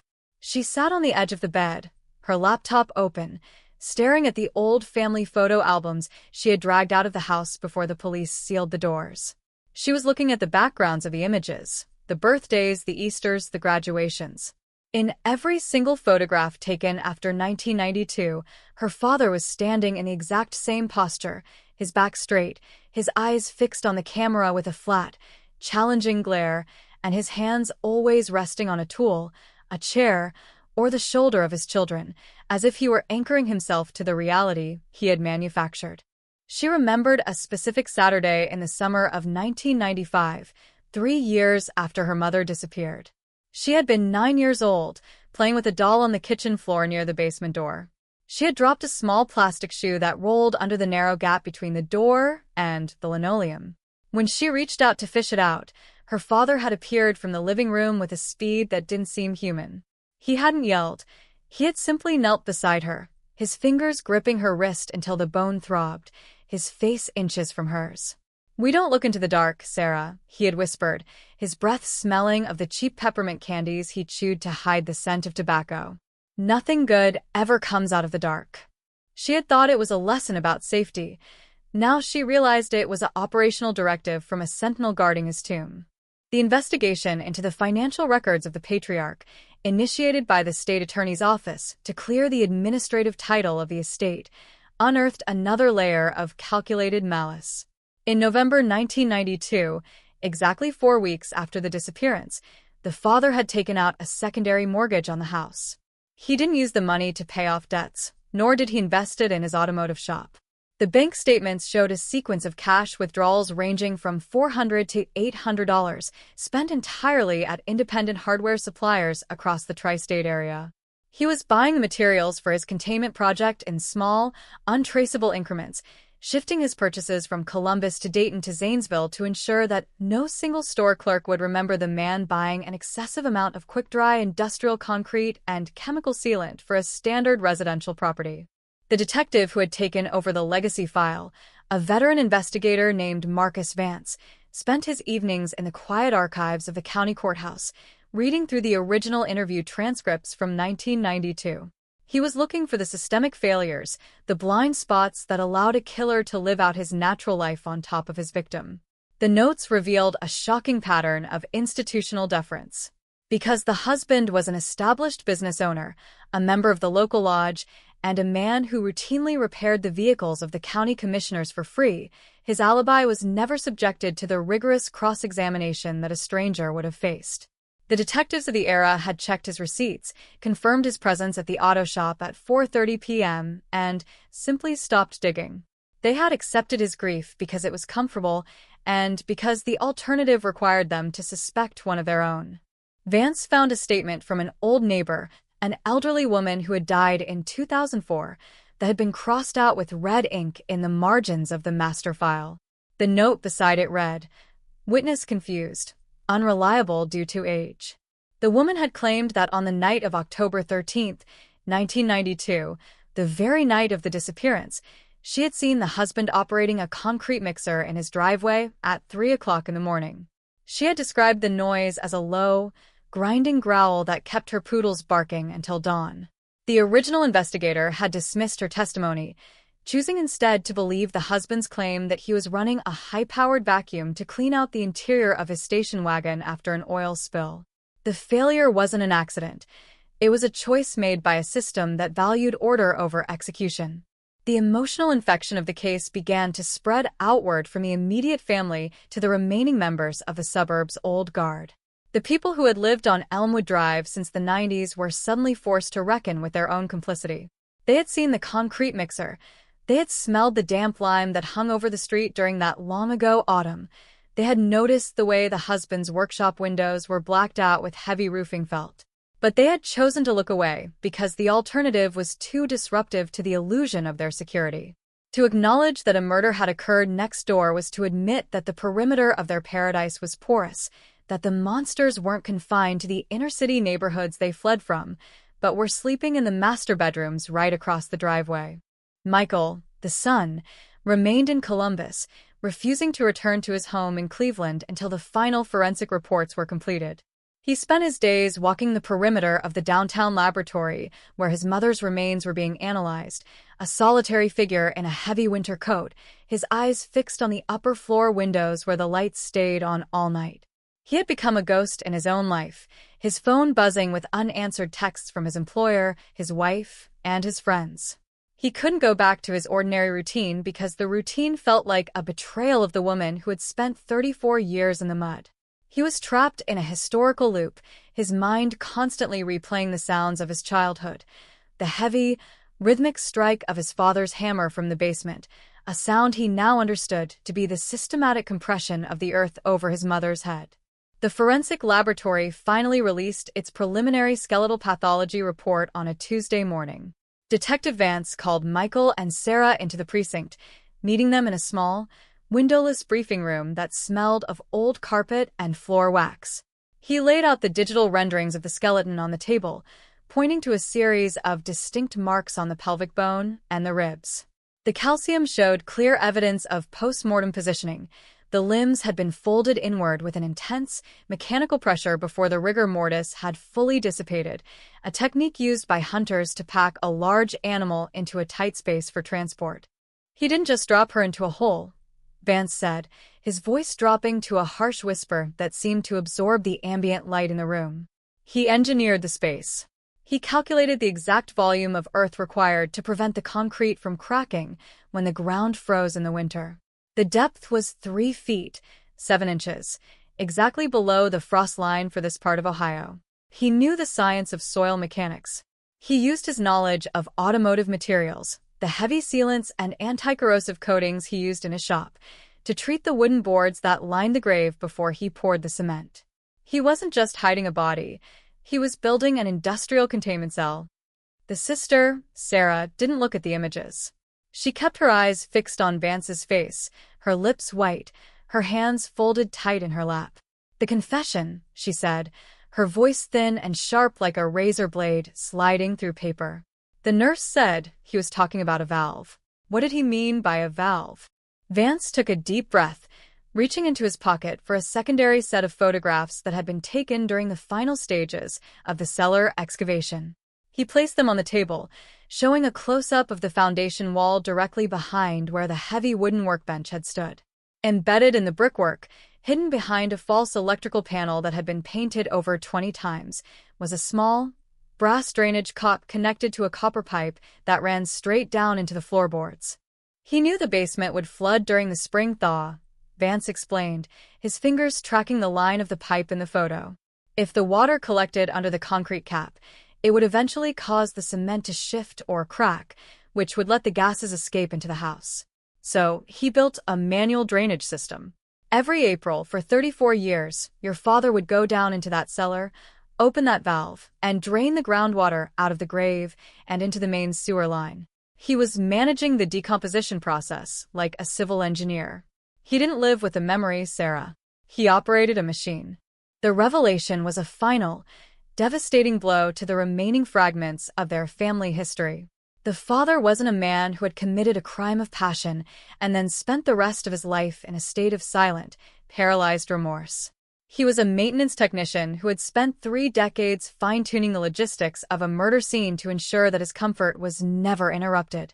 The childhood they remembered, the quiet evenings, the family road trips, the dinners at the kitchen table, wasn't a sanctuary that had been touched by a single tragedy.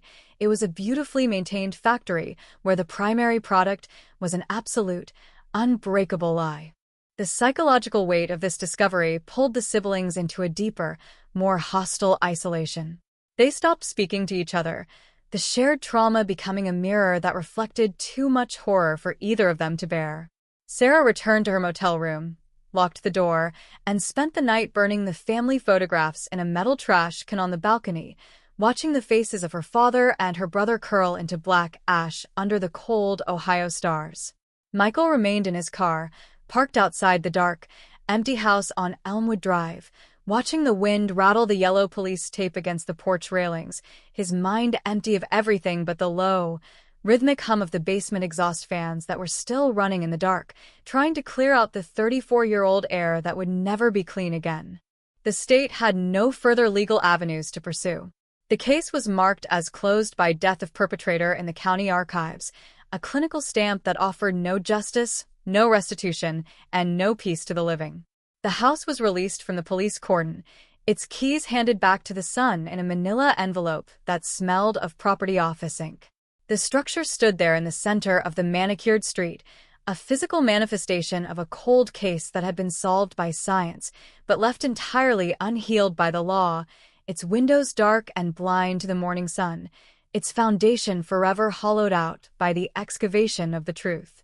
The arrival of November brought a gray, biting chill to the Columbus Basin, turning the mud in the empty lot of Elmwood Drive into a frozen, jagged crust. The house was no longer a crime scene under active investigation, but it had become an ideological scar on the face of the suburb. The yellow police tape had been replaced by a temporary chain-link fence, its metal mesh rattling in the harsh wind that swept across the flat Ohio landscape. The structure stood empty, stripped of its functional utility, a three-dimensional blueprint of a multi-decade deception. The interior walls, exposed to the damp cold after weeks of forensic ventilation, had begun to grow a thin layer of white frost, as if the house itself were trying to freeze over the memories of the excavation. Detective Marcus Vance spent his final week on the legacy assignment writing the closing memorandum, a document that would never be read by a judge or parsed by a defense attorney, but one that was legally required to officially inter the 1992 file into the state's historical vault. He sat in his office at the precinct, surrounded by the physical detritus of the case, the 1992 logistics charts, the chemical analysis of the brass drainage valve, and the high-resolution skeletal diagrams provided by the anthropological unit. His desk looked like an autopsy table for an entire family history. He knew that the formal conclusion of his work would offer no real resolution to the community or the survivors. It was simply an administrative burial, a clinical period at the end of a long, bloody sentence that had occupied his professional life for months. He found himself looking at the final dental records of the victim, comparing the patterns of silver fillings to the X-rays taken after the bones were lifted from the basement clay. There was a terrifying precision to the identification. The teeth hadn't changed since she sat in a dentist's chair 3 weeks before her death. They remained a permanent, mineralized signature of her identity, holding her name long after her soft tissue had been converted into the damp, chemical-soaked mud beneath the workbench. The contrast between her preservation and her husband's decay was a twisted form of poetic justice. He had spent 34 years maintaining her containment cell, only for his own cells to mutate and betray him, forcing his mouth to open and surrender the secret before his heart could deliver him into the total protection of the grave. The daughter, Sarah, had stopped running from the geography of the suburb. She had moved out of the highway motel and rented a small, unfurnished apartment in a brick building overlooking the industrial rail yards on the south side of Columbus. She wanted an environment that was completely devoid of domestic history. No lawns, no porches, no cellars. The constant, mechanical clatter of the freight trains moving across the iron tracks provided a brutal, predictable rhythm that drowned out the silence of her own thoughts. She spent her days sitting on a packing crate by the window, her hands wrapped around a mug of instant coffee, watching the black coal cars slide through the gray rain. She had cut off all contact with her childhood friends, her aunts, and her uncles. She had realized that to them, she was a carrier of the infection, a living reminder of the monster that had sat at their holiday tables for 3 decades. She received a letter from the county probate court, a sterile notice informing her that as one of the legal heirs to her father's estate, she was responsible for determining the final disposition of the property on Elmwood Drive. The document listed the structural vitals of the house, the square footage, the tax assessment value, and the estimated cost of clearing the environmental hazards left behind by the forensic team's chemical sprays. To Sarah, the piece of paper felt like a curse, a legal demand that she return to the scene of the slaughter and attach her signature to the physical ruins of her mother's tomb. She held the paper over the kitchen sink, struck a match, and watched the official seal of the state of Ohio blacken and curl into a delicate, gray ash that washed down the drain with a splash of cold water. The son, Michael, had chosen a different path of isolation. He had returned to Cleveland, but had been placed on an indefinite leave of absence from his position at the engineering firm. His colleagues couldn't look him in the eye. When he entered the office break room, the conversations would evaporate, replaced by the intense, sudden study of computer screens or the routine cleaning of coffee cups. He had become the character from a sensational evening broadcast, a man whose name was forever linked to a deathbed confession and an excavated basement. He spent his nights walking the concrete breakwaters of Lake Erie, the freezing spray from the black water coating his face in a thin mask of ice. He found a strange comfort in the lake's violence. It was a massive, chaotic force that made the calculated, engineering precision of his father's basement containment system feel small and pathetic. He began to document his own memories, using a black felt-tip pen to map out every interaction he had ever had with his father regarding the basement workshop. He filled 3 notebooks with diagrams of the cellar stairs, lists of the tools that had hung on the pegboard, and descriptions of the specific smell that always accompanied his father after an evening spent below the kitchen floor. He was trying to find the glitch in his own memory, the moment where he should have known the truth but chose to see something else. He remembered a night in May 1998 when he was 16 years old. The house had been flooded by a torrential spring storm, the water backing up into the street and filling the gutters with floating debris. He had run to the basement door with a stack of old towels, intending to help his father dry out the workspace. His father had met him at the top of the stairs, his chest heaving, his face covered in a greasy film of sweat and old lime. He had taken the towels from Michael's hands with a force that tore the fabric, and then he had shut the door, locking it with a sharp, heavy click that echoed through the dark kitchen. "Go back to your room, Michael," he had said, his voice low and vibrating with a terrifying, controlled intensity. "The water is under control. I've opened the valves. You don't need to see what happens when the foundation shifts." Michael had returned to his bed, listening to the rain hit his window, believing that his father was protecting him from the mundane stress of home maintenance. Now, 28 years later, he sat in his cold apartment in Cleveland and realized that his father hadn't been managing a flood.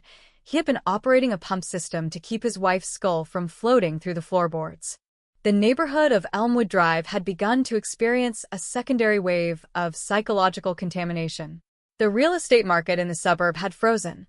3 homes on the same block as the executioner's house had been pulled from the listings after their values collapsed by more than 40% in less than a month. The quiet, tree-lined street had become a dark tourism landmark, a destination for amateur true crime sleuths, internet podcasters, and carloads of teenagers from neighboring towns who would drive slowly past the chain-link fence after midnight, their headlights cutting through the empty rooms while they pointed at the basement windows. The locals began to form armed neighborhood watch groups, patrolling the sidewalks with large flashlights and guard dogs, their faces hardened by a defensive, bitter rage. They were fighting to protect a peace that no longer existed, trying to chase away the ghosts that had been legally documented by the state police. An elderly neighbor, a man who had lived across the street since 1989 and had routinely shared a fence line with the killer, went into a psychiatric facility in mid-November after attempting to dig up his own garage floor with a pickaxe. He had become convinced that every concrete pad in the development had been poured by the same hands, that the entire suburb was a vast, subterranean cemetery hidden beneath a layer of vinyl siding and green grass. His panic was a localized manifestation of a collective psychosis that was quietly eating through the stability of the town. The line between the safe and the unthinkable had been erased, leaving the residents to realize that their entire existence was built on an unverified trust, a social contract that could be broken at any moment by a quiet man with a bag of ready-mix cement and a manual tool. The forensic analysis of the brass drainage valve was completed by the State Metallurgy Lab in Columbus on November 24th. The report, which Detective Vance added to the master ledger, revealed that the valve hadn't been purchased from a standard hardware supplier. It was an industrial-grade, high-pressure steam petcock manufactured in 1974 for use in commercial locomotive boilers. The husband had stolen it from a salvage yard outside of Toledo during his time as an apprentice mechanic, keeping it in his toolbox for nearly 2 decades until he found a specific, monstrous utility for it.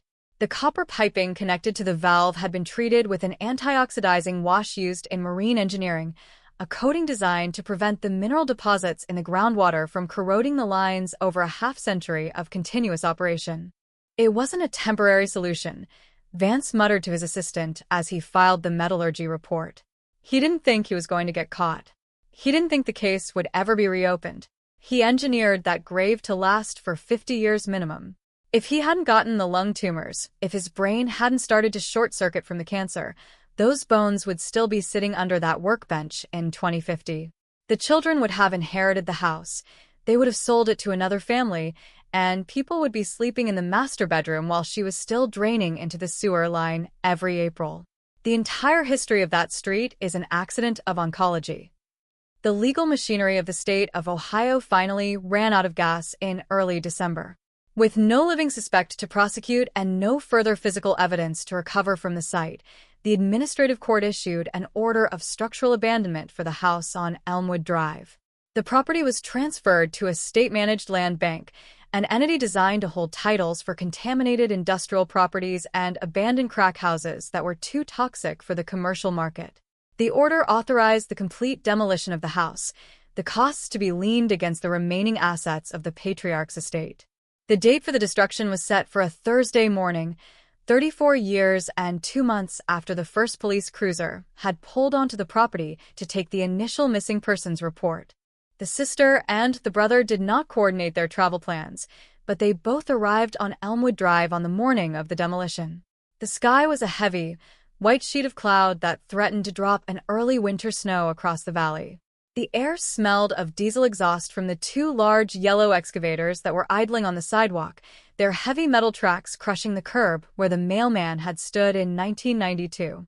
A small crowd of locals had gathered on the opposite side of the street, their coats zipped to their chins, their faces solemn and still as they watched the steel teeth of the machines lift toward the roofline of the split-level home. Sarah stood near the corner of the lot, her coat collar turned up against the wind, her eyes fixed on the master bedroom window. She didn't look at her brother, who was standing 30 yards away near the temporary fence, his hands crammed into his pockets, his face white and expressionless under the gray light. There was no greeting between them, no shared glance of solidarity or grief. They were 2 separate survivors of a unique, localized apocalypse, each of them carrying a different version of the same nightmare in their blood. They were there to witness the physical execution of the lie, to see the wood and plaster that had sheltered the monster reduced to an unmarketable pile of rubble. The operator of the lead excavator engaged the hydraulic controls, and the massive iron bucket swung forward with a heavy, mechanical groan. The steel teeth struck the front porch first, the wood splintering with a sound like a small explosion that sent a cloud of old insulation and white drywall dust into the freezing air. The crowd on the sidewalk didn't move. No one spoke. The machine worked with a brutal, indifferent efficiency, tearing away the white vinyl siding, crushing the living room furniture that had stayed in the same position since 1992, and collapsing the roof of the kitchen where the pot roast had once simmered on a cold Tuesday afternoon. Within 2 hours, the superstructure of the house was gone. The split-level design had been flattened into a 6-foot pile of broken timber, twisted metal pipes, and shattered window glass. The excavators then switched their focus to the foundation, the heavy iron claws tearing away the cinder blocks of the cellar walls, exposing the dark, subterranean interior of the basement to the open sky for the first time in more than a half-century. When the bucket reached the concrete pad beneath where the workbench had stood, The machine groaned under the strain, the hydraulics hissing as the teeth dug deep into the reinforced cement. The top layer came away in 3 large, jagged pieces, revealing the rough, dark patch of the original grave cap underneath. The operator didn't hesitation. He dropped the bucket with a rhythmic, pounding force, smashing the ancient concrete into a fine, gray gravel that mixed with the dark Ohio clay below. The copper piping of the drainage system was ripped out of the ground like a metallic nerve, its brass valves spinning through the air before landing in the mud at the base of the machine's tracks. The excavation of the foundation was complete. The void had been turned inside out, its interior dimensions exposed to the freezing rain that had finally begun to fall across the suburb. The trucks arrived to haul away the debris, their beds loaded with the crushed remnants of a 3-decade-old home. By 4 o'clock in the afternoon, the lot was empty, a smooth, flat expanse of wet mud and gray gravel that looked like a scar on the face of the street. The excavators pulled onto their trailers and drove away, their tires leaving thick, black tracks on the asphalt that would stay frozen until the spring thaw.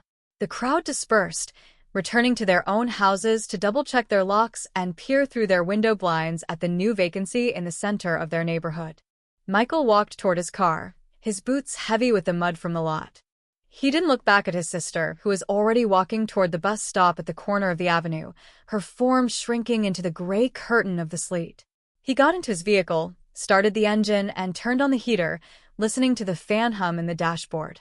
He knew that the demolition of the house hadn't fixed anything. It had simply removed the physical location of the haunting. The grave had been dug up, the concrete had been crushed, and the house had been torn down, but the secret confession was still vibrating in his mind, an active current that would continue to define every second of his remaining life. The cold case was resolved on the ledgers of the state police, the data entered into the national mainframe, the physical remains of the missing mother finally laid to rest in a quiet cemetery outside the city limits. But for the survivors of Elmwood Drive, the story had no ending. They were left to live out their lives in the shadow of a vacancy, carrying the weight of the foundation within their own bones, forever aware that the most terrifying phantoms don't haunt the empty houses or the lonely stretches of desert highways. They sleep in the master bedrooms of your own home, build workshops in your basements, and watch you grow up through eyes that have already calculated the exact depth required to bury the truth forever. The vacancy left in the wake of the demolition was more aggressive than the structure itself.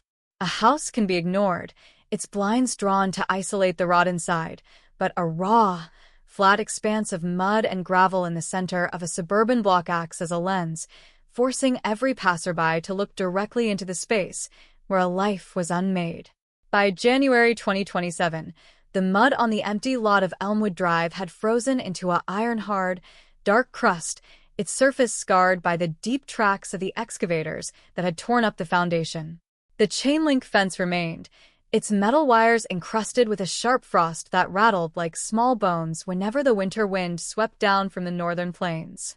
For Detective Marcus Vance, the administrative closure of the 1992 ledger did not signal a return to routine. He had spent his 30-year career operating under the assumption that an investigation was a linear process with a definitive termination point, an arrest, a trial, a conviction. But this case had short-circuited the legal machinery of the state. The suspect was a handful of ash in a family plot. The victim was a collection of cataloged calcium in a storage vault, and the evidence was a pile of pulverized concrete currently sitting in a landfill outside of Toledo. Vance found himself spending his mornings at his desk, staring at the empty manila folder that had once held the legacy file, his fingers trace-playing the smooth cardboard as if he could feel the ghost of the paperwork that had occupied his mind for months. He had developed a habit of reviewing the secondary witness statements, the ones that had been flagged as auxiliary or non-essential during the final weeks of the excavation. He was looking for the peripheral damage, the hidden fractures in the community that hadn't made the evening news broadcasts. He found an interview log from a mail carrier who had worked the Elmwood Drive route from 1990 to 2005. The man had noted a peculiar pattern that had never been entered into the master chronology. Every year, on the second Tuesday of April, the exact week the husband would operate the industrial brass drainage valve in the cellar, the mail carrier would notice an influx of heavy, black crows that would settle on the roof of the split-level house, staying for 3 or 4 days, their feathers slick with the greasy soot from the neighborhood chimneys, completely silent as they watched the driveway.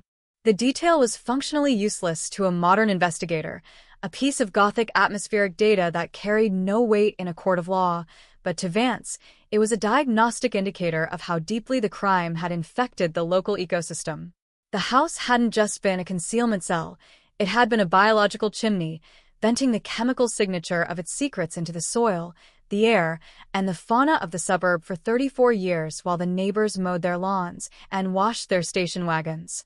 He realized that the definition of a cold case was fundamentally flawed. It implied that the energy of the crime had cooled, that the violence had crystallized into a static state of rest. But the reality was an ongoing, low-frequency mutation, an active current that was still altering the behavior of everything that came within its field of influence. The daughter, Sarah, had found a brutal form of sanctuary in her apartment overlooking the South Side rail yards. The winter storms had coated her single window in a thick, gray grime that distorted the landscape outside, turning the heavy diesel locomotives into massive, shifting shadows that moved through the sleet without a sound. She had refused to buy furniture.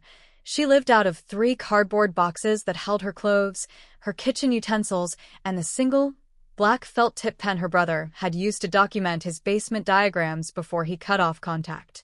She spent her nights sitting on the floor with her back against the radiator, listening to the iron couplings of the freight cars smashed together in the dark, a sound that felt honest to her because it didn't pretend to be anything other than a mechanical impact. She was visited in mid-January by a representative from the State Treasury Department, a man in a damp wool coat who carried a black leather briefcase that smelled of old ink and tax offices. He sat on her only packing crate, his fingers trembling slightly as he pulled out a sequence of lean disclosure forms. Because the house on Elmwood Drive had been demolished under an order of structural abandonment, the cost of the industrial excavation had been converted into a priority tax lien against the family's remaining assets. The state was preparing to liquidate the patriarch's automotive business, the 3-bay shop on the west side of Columbus, where he had spent his afternoons manufacturing his alibi in October 1992. "We need a formal declination of interest from you, Ms. Logan," the representative said, his eyes tracking the empty spaces of her room, avoiding her face with a practiced, professional discretion. "If you or your brother attempt to contest the liquidation, the property will remain in probate limbo for another 5 years, which means the county will continue to assess environmental maintenance fees against your personal accounts." Sarah took the documents from his hands. She didn't read the financial charts, nor did she check the valuation of the machinery that had funded her childhood education. She flipped to the signature page, pressed the paper against the cold plaster wall, and signed her name with a fast, heavy stroke that tore the bottom of the page. She didn't want the money. She didn't want the tools. She didn't want the memory of the shop where her father had cleaned the industrial lime from his fingernails before coming home to touch her hair. She handed the papers back to the man, opened the door, and stood in the drafty hallway until she heard his boots hit the concrete steps of the ground floor. She was systematically erasing her connection to the lineage, cutting away the roots of her identity until she was nothing more than an anonymous tenant in a city of strangers. The son, Michael, had moved deeper into his own private geography of isolation. He had left his apartment in Cleveland and taken a seasonal job as a night watchman at a grain terminal on the banks of the Cuyahoga River. The environment was a monumental cathedral of concrete and iron, a series of towering, 100-foot silos that held thousands of tons of winter wheat, their interiors dark, cold, and entirely devoid of human history. His duty was to walk the catwalks at 3 o'clock in the morning, his flashlight cutting through the thick, sweet dust of the grain, checking the temperature sensors to ensure that the moisture didn't cause the wheat to ferment and explode. He found a terrifying comfort in the scale of the terminal. The weight of the grain above him was a physical presence, millions of pounds of silent, organic matter that compressed the air in the tunnels beneath the silos until every breath felt like an effort. It was a macrocosmic version of his father's basement workshop, but here, the weight was transparent, useful, and managed by a system of industrial laws that had nothing to do with human malice.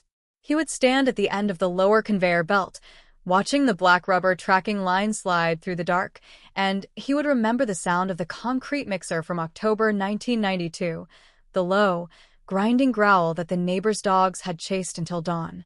He had begun to experience a specific sensory hallucination during his long shifts.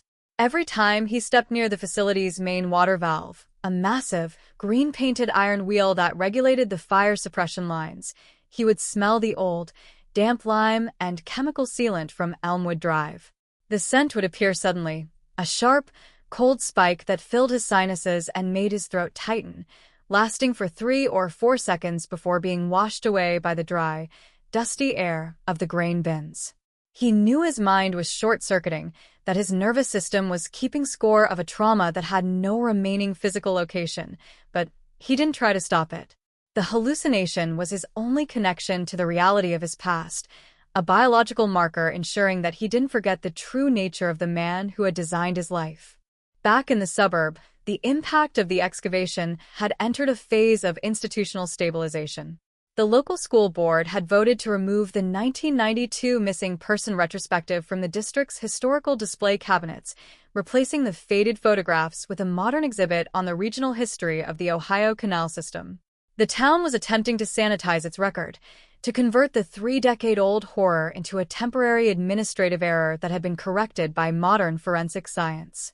The families who lived on the block had begun to replace their front curtains with heavy, light-blocking security shutters, turning their homes into defensive bunkers that faced the empty lot with a uniform, expressionless glare. The elderly neighbor who had been institutionalized after attempting to dig up his garage floor died in a private care facility in late January. His house was immediately purchased by an out-of-state investment group that flipped the property within 3 weeks, renting it to a young couple who had recently relocated from Chicago for jobs in the logistics sector.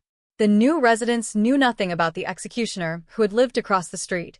They mowed their lawn, they parked their hybrid vehicle in the driveway, and they walked their golden retriever past the chain-link fence of the empty lot every evening at sunset, unaware that the dirt beneath their feet had been washed with 34 years of groundwater drained from a hidden grave. Vance visited the empty lot one last time before his retirement paperwork was finalized by the city council. The winter afternoon was dying, the sky a bruised, purple sheet that pressed down on the rooftops of Elmwood Drive. He parked his cruiser on the shoulder, leaving the engine running, the headlights cutting through the frozen air to illuminate the frosted links of the temporary fence. He got out of the car, his knees clicking with the cold, his hands stuffed deep into the pockets of his trench coat as he walked toward the perimeter. The ground within the fence had begun to settle, the frozen mud sinking into a shallow, uniform depression where the basement foundation had once stood. The rain and snow had collected in the center of the void, creating a thin, black sheet of ice that looked like a blind eye staring out of the earth. Vance looked down at the ice, his mind running through the logistics of the crime one final time.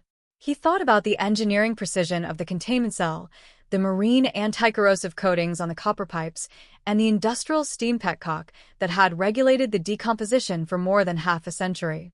He realized that the true tragedy of the case wasn't that the husband had escaped justice by dying in a hospital bed. The tragedy was that the husband had succeeded. He had lived his life exactly the way he wanted to. He had maintained his status, raised his children, received the pity of his community, and died with his secret intact until his own biology betrayed him. The intervention of forensics wasn't a triumph of law, it was an accident of timing. If the cancer hadn't hit his frontal lobe, the machine below the workbench would still be running, the valve would still be opened every April, and the suburb would still be sleeping above the dead, without a care in the world.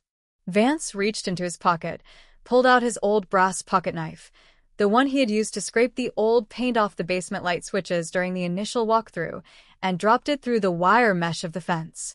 It landed with a soft thud in the frozen gravel near the edge of the depression, its metal casing quickly disappearing beneath a light dusting of new snow that had begun to fall from the heavy clouds. It was his final, unrecorded filing, a small piece of iron left to rust in the center of the vacancy, a marker for a case that had been solved by science, but left entirely unhealed by the law.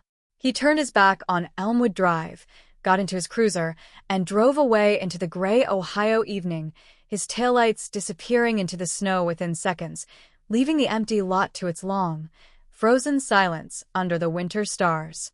The transition into February 2027 was marked by a series of heavy, freezing rainstorms that coated the entire Columbus Basin in a brittle sheet of black ice. On Elmwood Drive, the empty lot where the split-level house had stood for half a century was now a frozen basin, its shallow depression catching the runoff from the adjacent driveways. The chain-link fence was heavily weighted with icicles that clicked against the metal posts with a sound like code being tapped out in an empty room. The neighborhood had achieved its goal of physical sterilization. The timber was gone, the concrete was pulverized, and the soil had been flattened. Yet, the absence of the structure felt heavier than its presence had ever been. It was an active vacancy, an empty stage that forced everyone who looked at it to replay the narrative of the excavation in their own minds.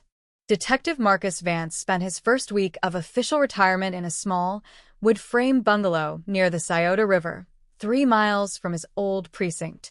He had surrendered his badge, his service weapon, and his state-issued vehicle, but his internal mechanics refused to drop the rhythm of the file.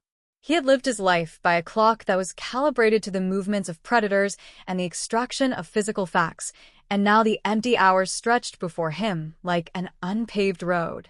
He spent his afternoons sitting on his enclosed porch, a mug of black coffee cooling between his hands, watching the muddy river water churn against the concrete pillars of the railway bridge. He had thought that walking away from the station would quiet the internal noise, but without the structure of the precinct to contain it, the memory of the 1992 cold case seemed to expand, filling his quiet house with a cold, static density. He began to organize his personal notebooks, the small, leather-bound journals he had kept in his pocket during his 30 years on the force. They were an unofficial shadow ledger of his career, filled with descriptions of crime scenes, sketches of footprints, and verbatim quotes from witnesses that had never been entered into the official public record. As he turned the pages of the 2026 journal, his eyes settled on a transcription of a conversation he had held with the hospice nurse who had been present during the patriarch's final hours. The entry was brief, written in a hurried, jagged shorthand that reflected the chaos of a night. Subject's skin smells of damp lime. Pulse, 140. Kept repeating, "The weight is in the mix. If you don't balance the aggregate, the cap will sweat." Nurse states he was staring at the ventilation duct the entire time. Vance stared at the words, his mind automatically running through the engineering implications of the quote. The aggregate. In construction terminology, the aggregate is the component of concrete, the gravel, the sand, the crushed stone, that gives the material its structural strength and prevents it from shrinking or cracking during the curing process. The husband hadn't just mixed a standard bag of ready-mix mortar on that Tuesday afternoon in October 1992. He had calculated the specific ratio of stone to cement to ensure that the cap wouldn't sweat, meaning it wouldn't release the moisture generated by the decomposition of the body below.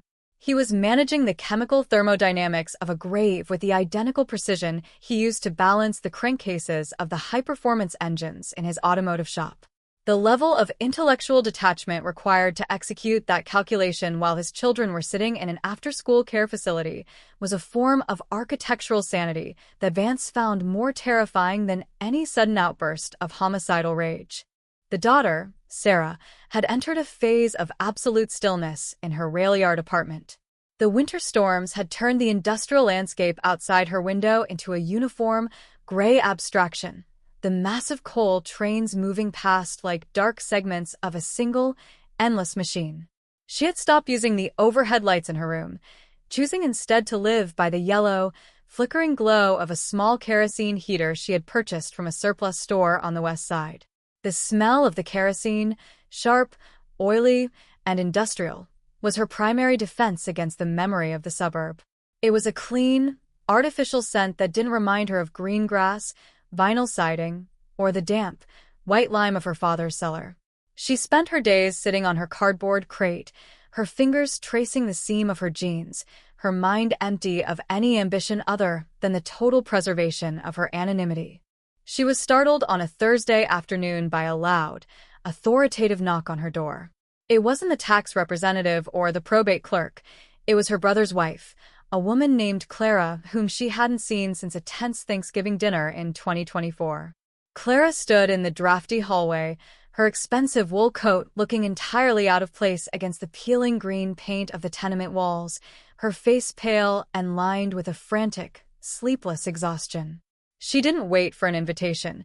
She pushed past Sarah into the empty room, her eyes widening as she noted the total lack of furniture and the single kerosene heater burning in the center of the floorboards.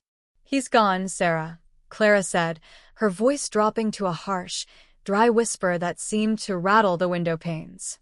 "Michael hasn't been home in 3 weeks. He quit his job at the engineering firm in Cleveland. The police found his car abandoned on a service road near Lake Erie, the keys in the ignition, his wallet on the dashboard. They think he walked into the water, but they haven't found a body. I came to see if he was here. I came to see if he left anything with you." Sarah didn't move. She stood by the small heater, her hands tucked into her pockets, her face an unreadable mask under the yellow light. The news of her brother's disappearance didn't strike her as a surprise. It felt like a logical progression, the next phase of the structural collapse that had begun with their father's deathbed confession. Michael hadn't been able to survive the engineering precision of the truth. He had spent his career building structures based on mathematical logic, and the discovery that his entire life had been built on a beautifully maintained containment cell had broken his internal mechanism. He hadn't walked into the lake to escape the shame. He had walked into the lake because the water was the only thing big enough to wash the smell of the workshop out of his head. "He's not here," Sarah said, her voice flat and steady, entirely devoid of the emotional cadence that Clara was looking for. "He wouldn't come here. We don't have anything to say to each other anymore. The house is gone, Clara. The files are closed. There's nothing left for us to negotiate." Clara began to cry, a loud, ugly sound that filled the empty room with a sudden, suffocating intimacy. She grabbed Sarah's shoulders, her manicured fingers digging into the fabric of her jacket with a desperate, territorial force. "How can you be like this?" she screamed, her face inches from Sarah's. "That was your brother. That was my husband. Your father didn't just kill your mother in 1992. He killed all of you. He left a poison in your blood, and you're just sitting here in the dark letting it eat you alive." Sarah let her hands stay in her pockets. She didn't try to pull away from Clara's grip. She simply waited for the kinetic energy of the woman's rage to run its course. She looked into Clara's eyes and saw the perspective of the world outside the fence, the world that believed that a tragedy could be managed by emotion, that a family could be repaired by counseling or a change of scenery. They didn't understand the physical reality of the foundation. They didn't know that once the concrete is broken, the structural integrity of the entire lineage is permanently compromised. You cannot build a new life using the timber from a slaughterhouse. You can only let the fire burn until there is nothing left but ash. "You should go home, Clara," Sarah said softly, her breath turning to a faint vapor in the cold air of the room. "Look for his insurance papers. Clear out his desk. Don't look for him in the water, and don't come back here. There's nothing in this room but a vacancy." Clara backed away, her face twisting into an expression of profound disgust and horror. She looked at Sarah as if she were looking at a stranger who had been wearing her sister-in-law's clothes, a casualty who had survived the blast but had lost her humanity in the process. She turned, ran down the hallway, her boots slamming against the concrete steps until the heavy front door of the building slammed shut behind her, leaving the apartment to its long, industrial silence. Sarah walked to the window, wiped a small circle through the grime on the glass, and watched Clara's car back out of the rail yard lot, its tires spinning on the black ice before it disappeared into the gray curtain of the afternoon sleet. The investigation into Michael Logan's disappearance was handled by the Cuyahoga County Sheriff's Department as a standard missing persons file, but a copy of the initial report was forwarded to Detective Vance's old precinct as a matter of informational courtesy. The paper was left on Vance's old desk, where the new primary investigator, a young man named Miller who wore a sharp, tailored suit and used a digital tablet for all his notes, read it with a detached, clinical interest. He didn't see the connection between the abandoned vehicle in Cleveland and the excavated basement on Elmwood Drive. To him, they were two separate data points separated by 35 years of geography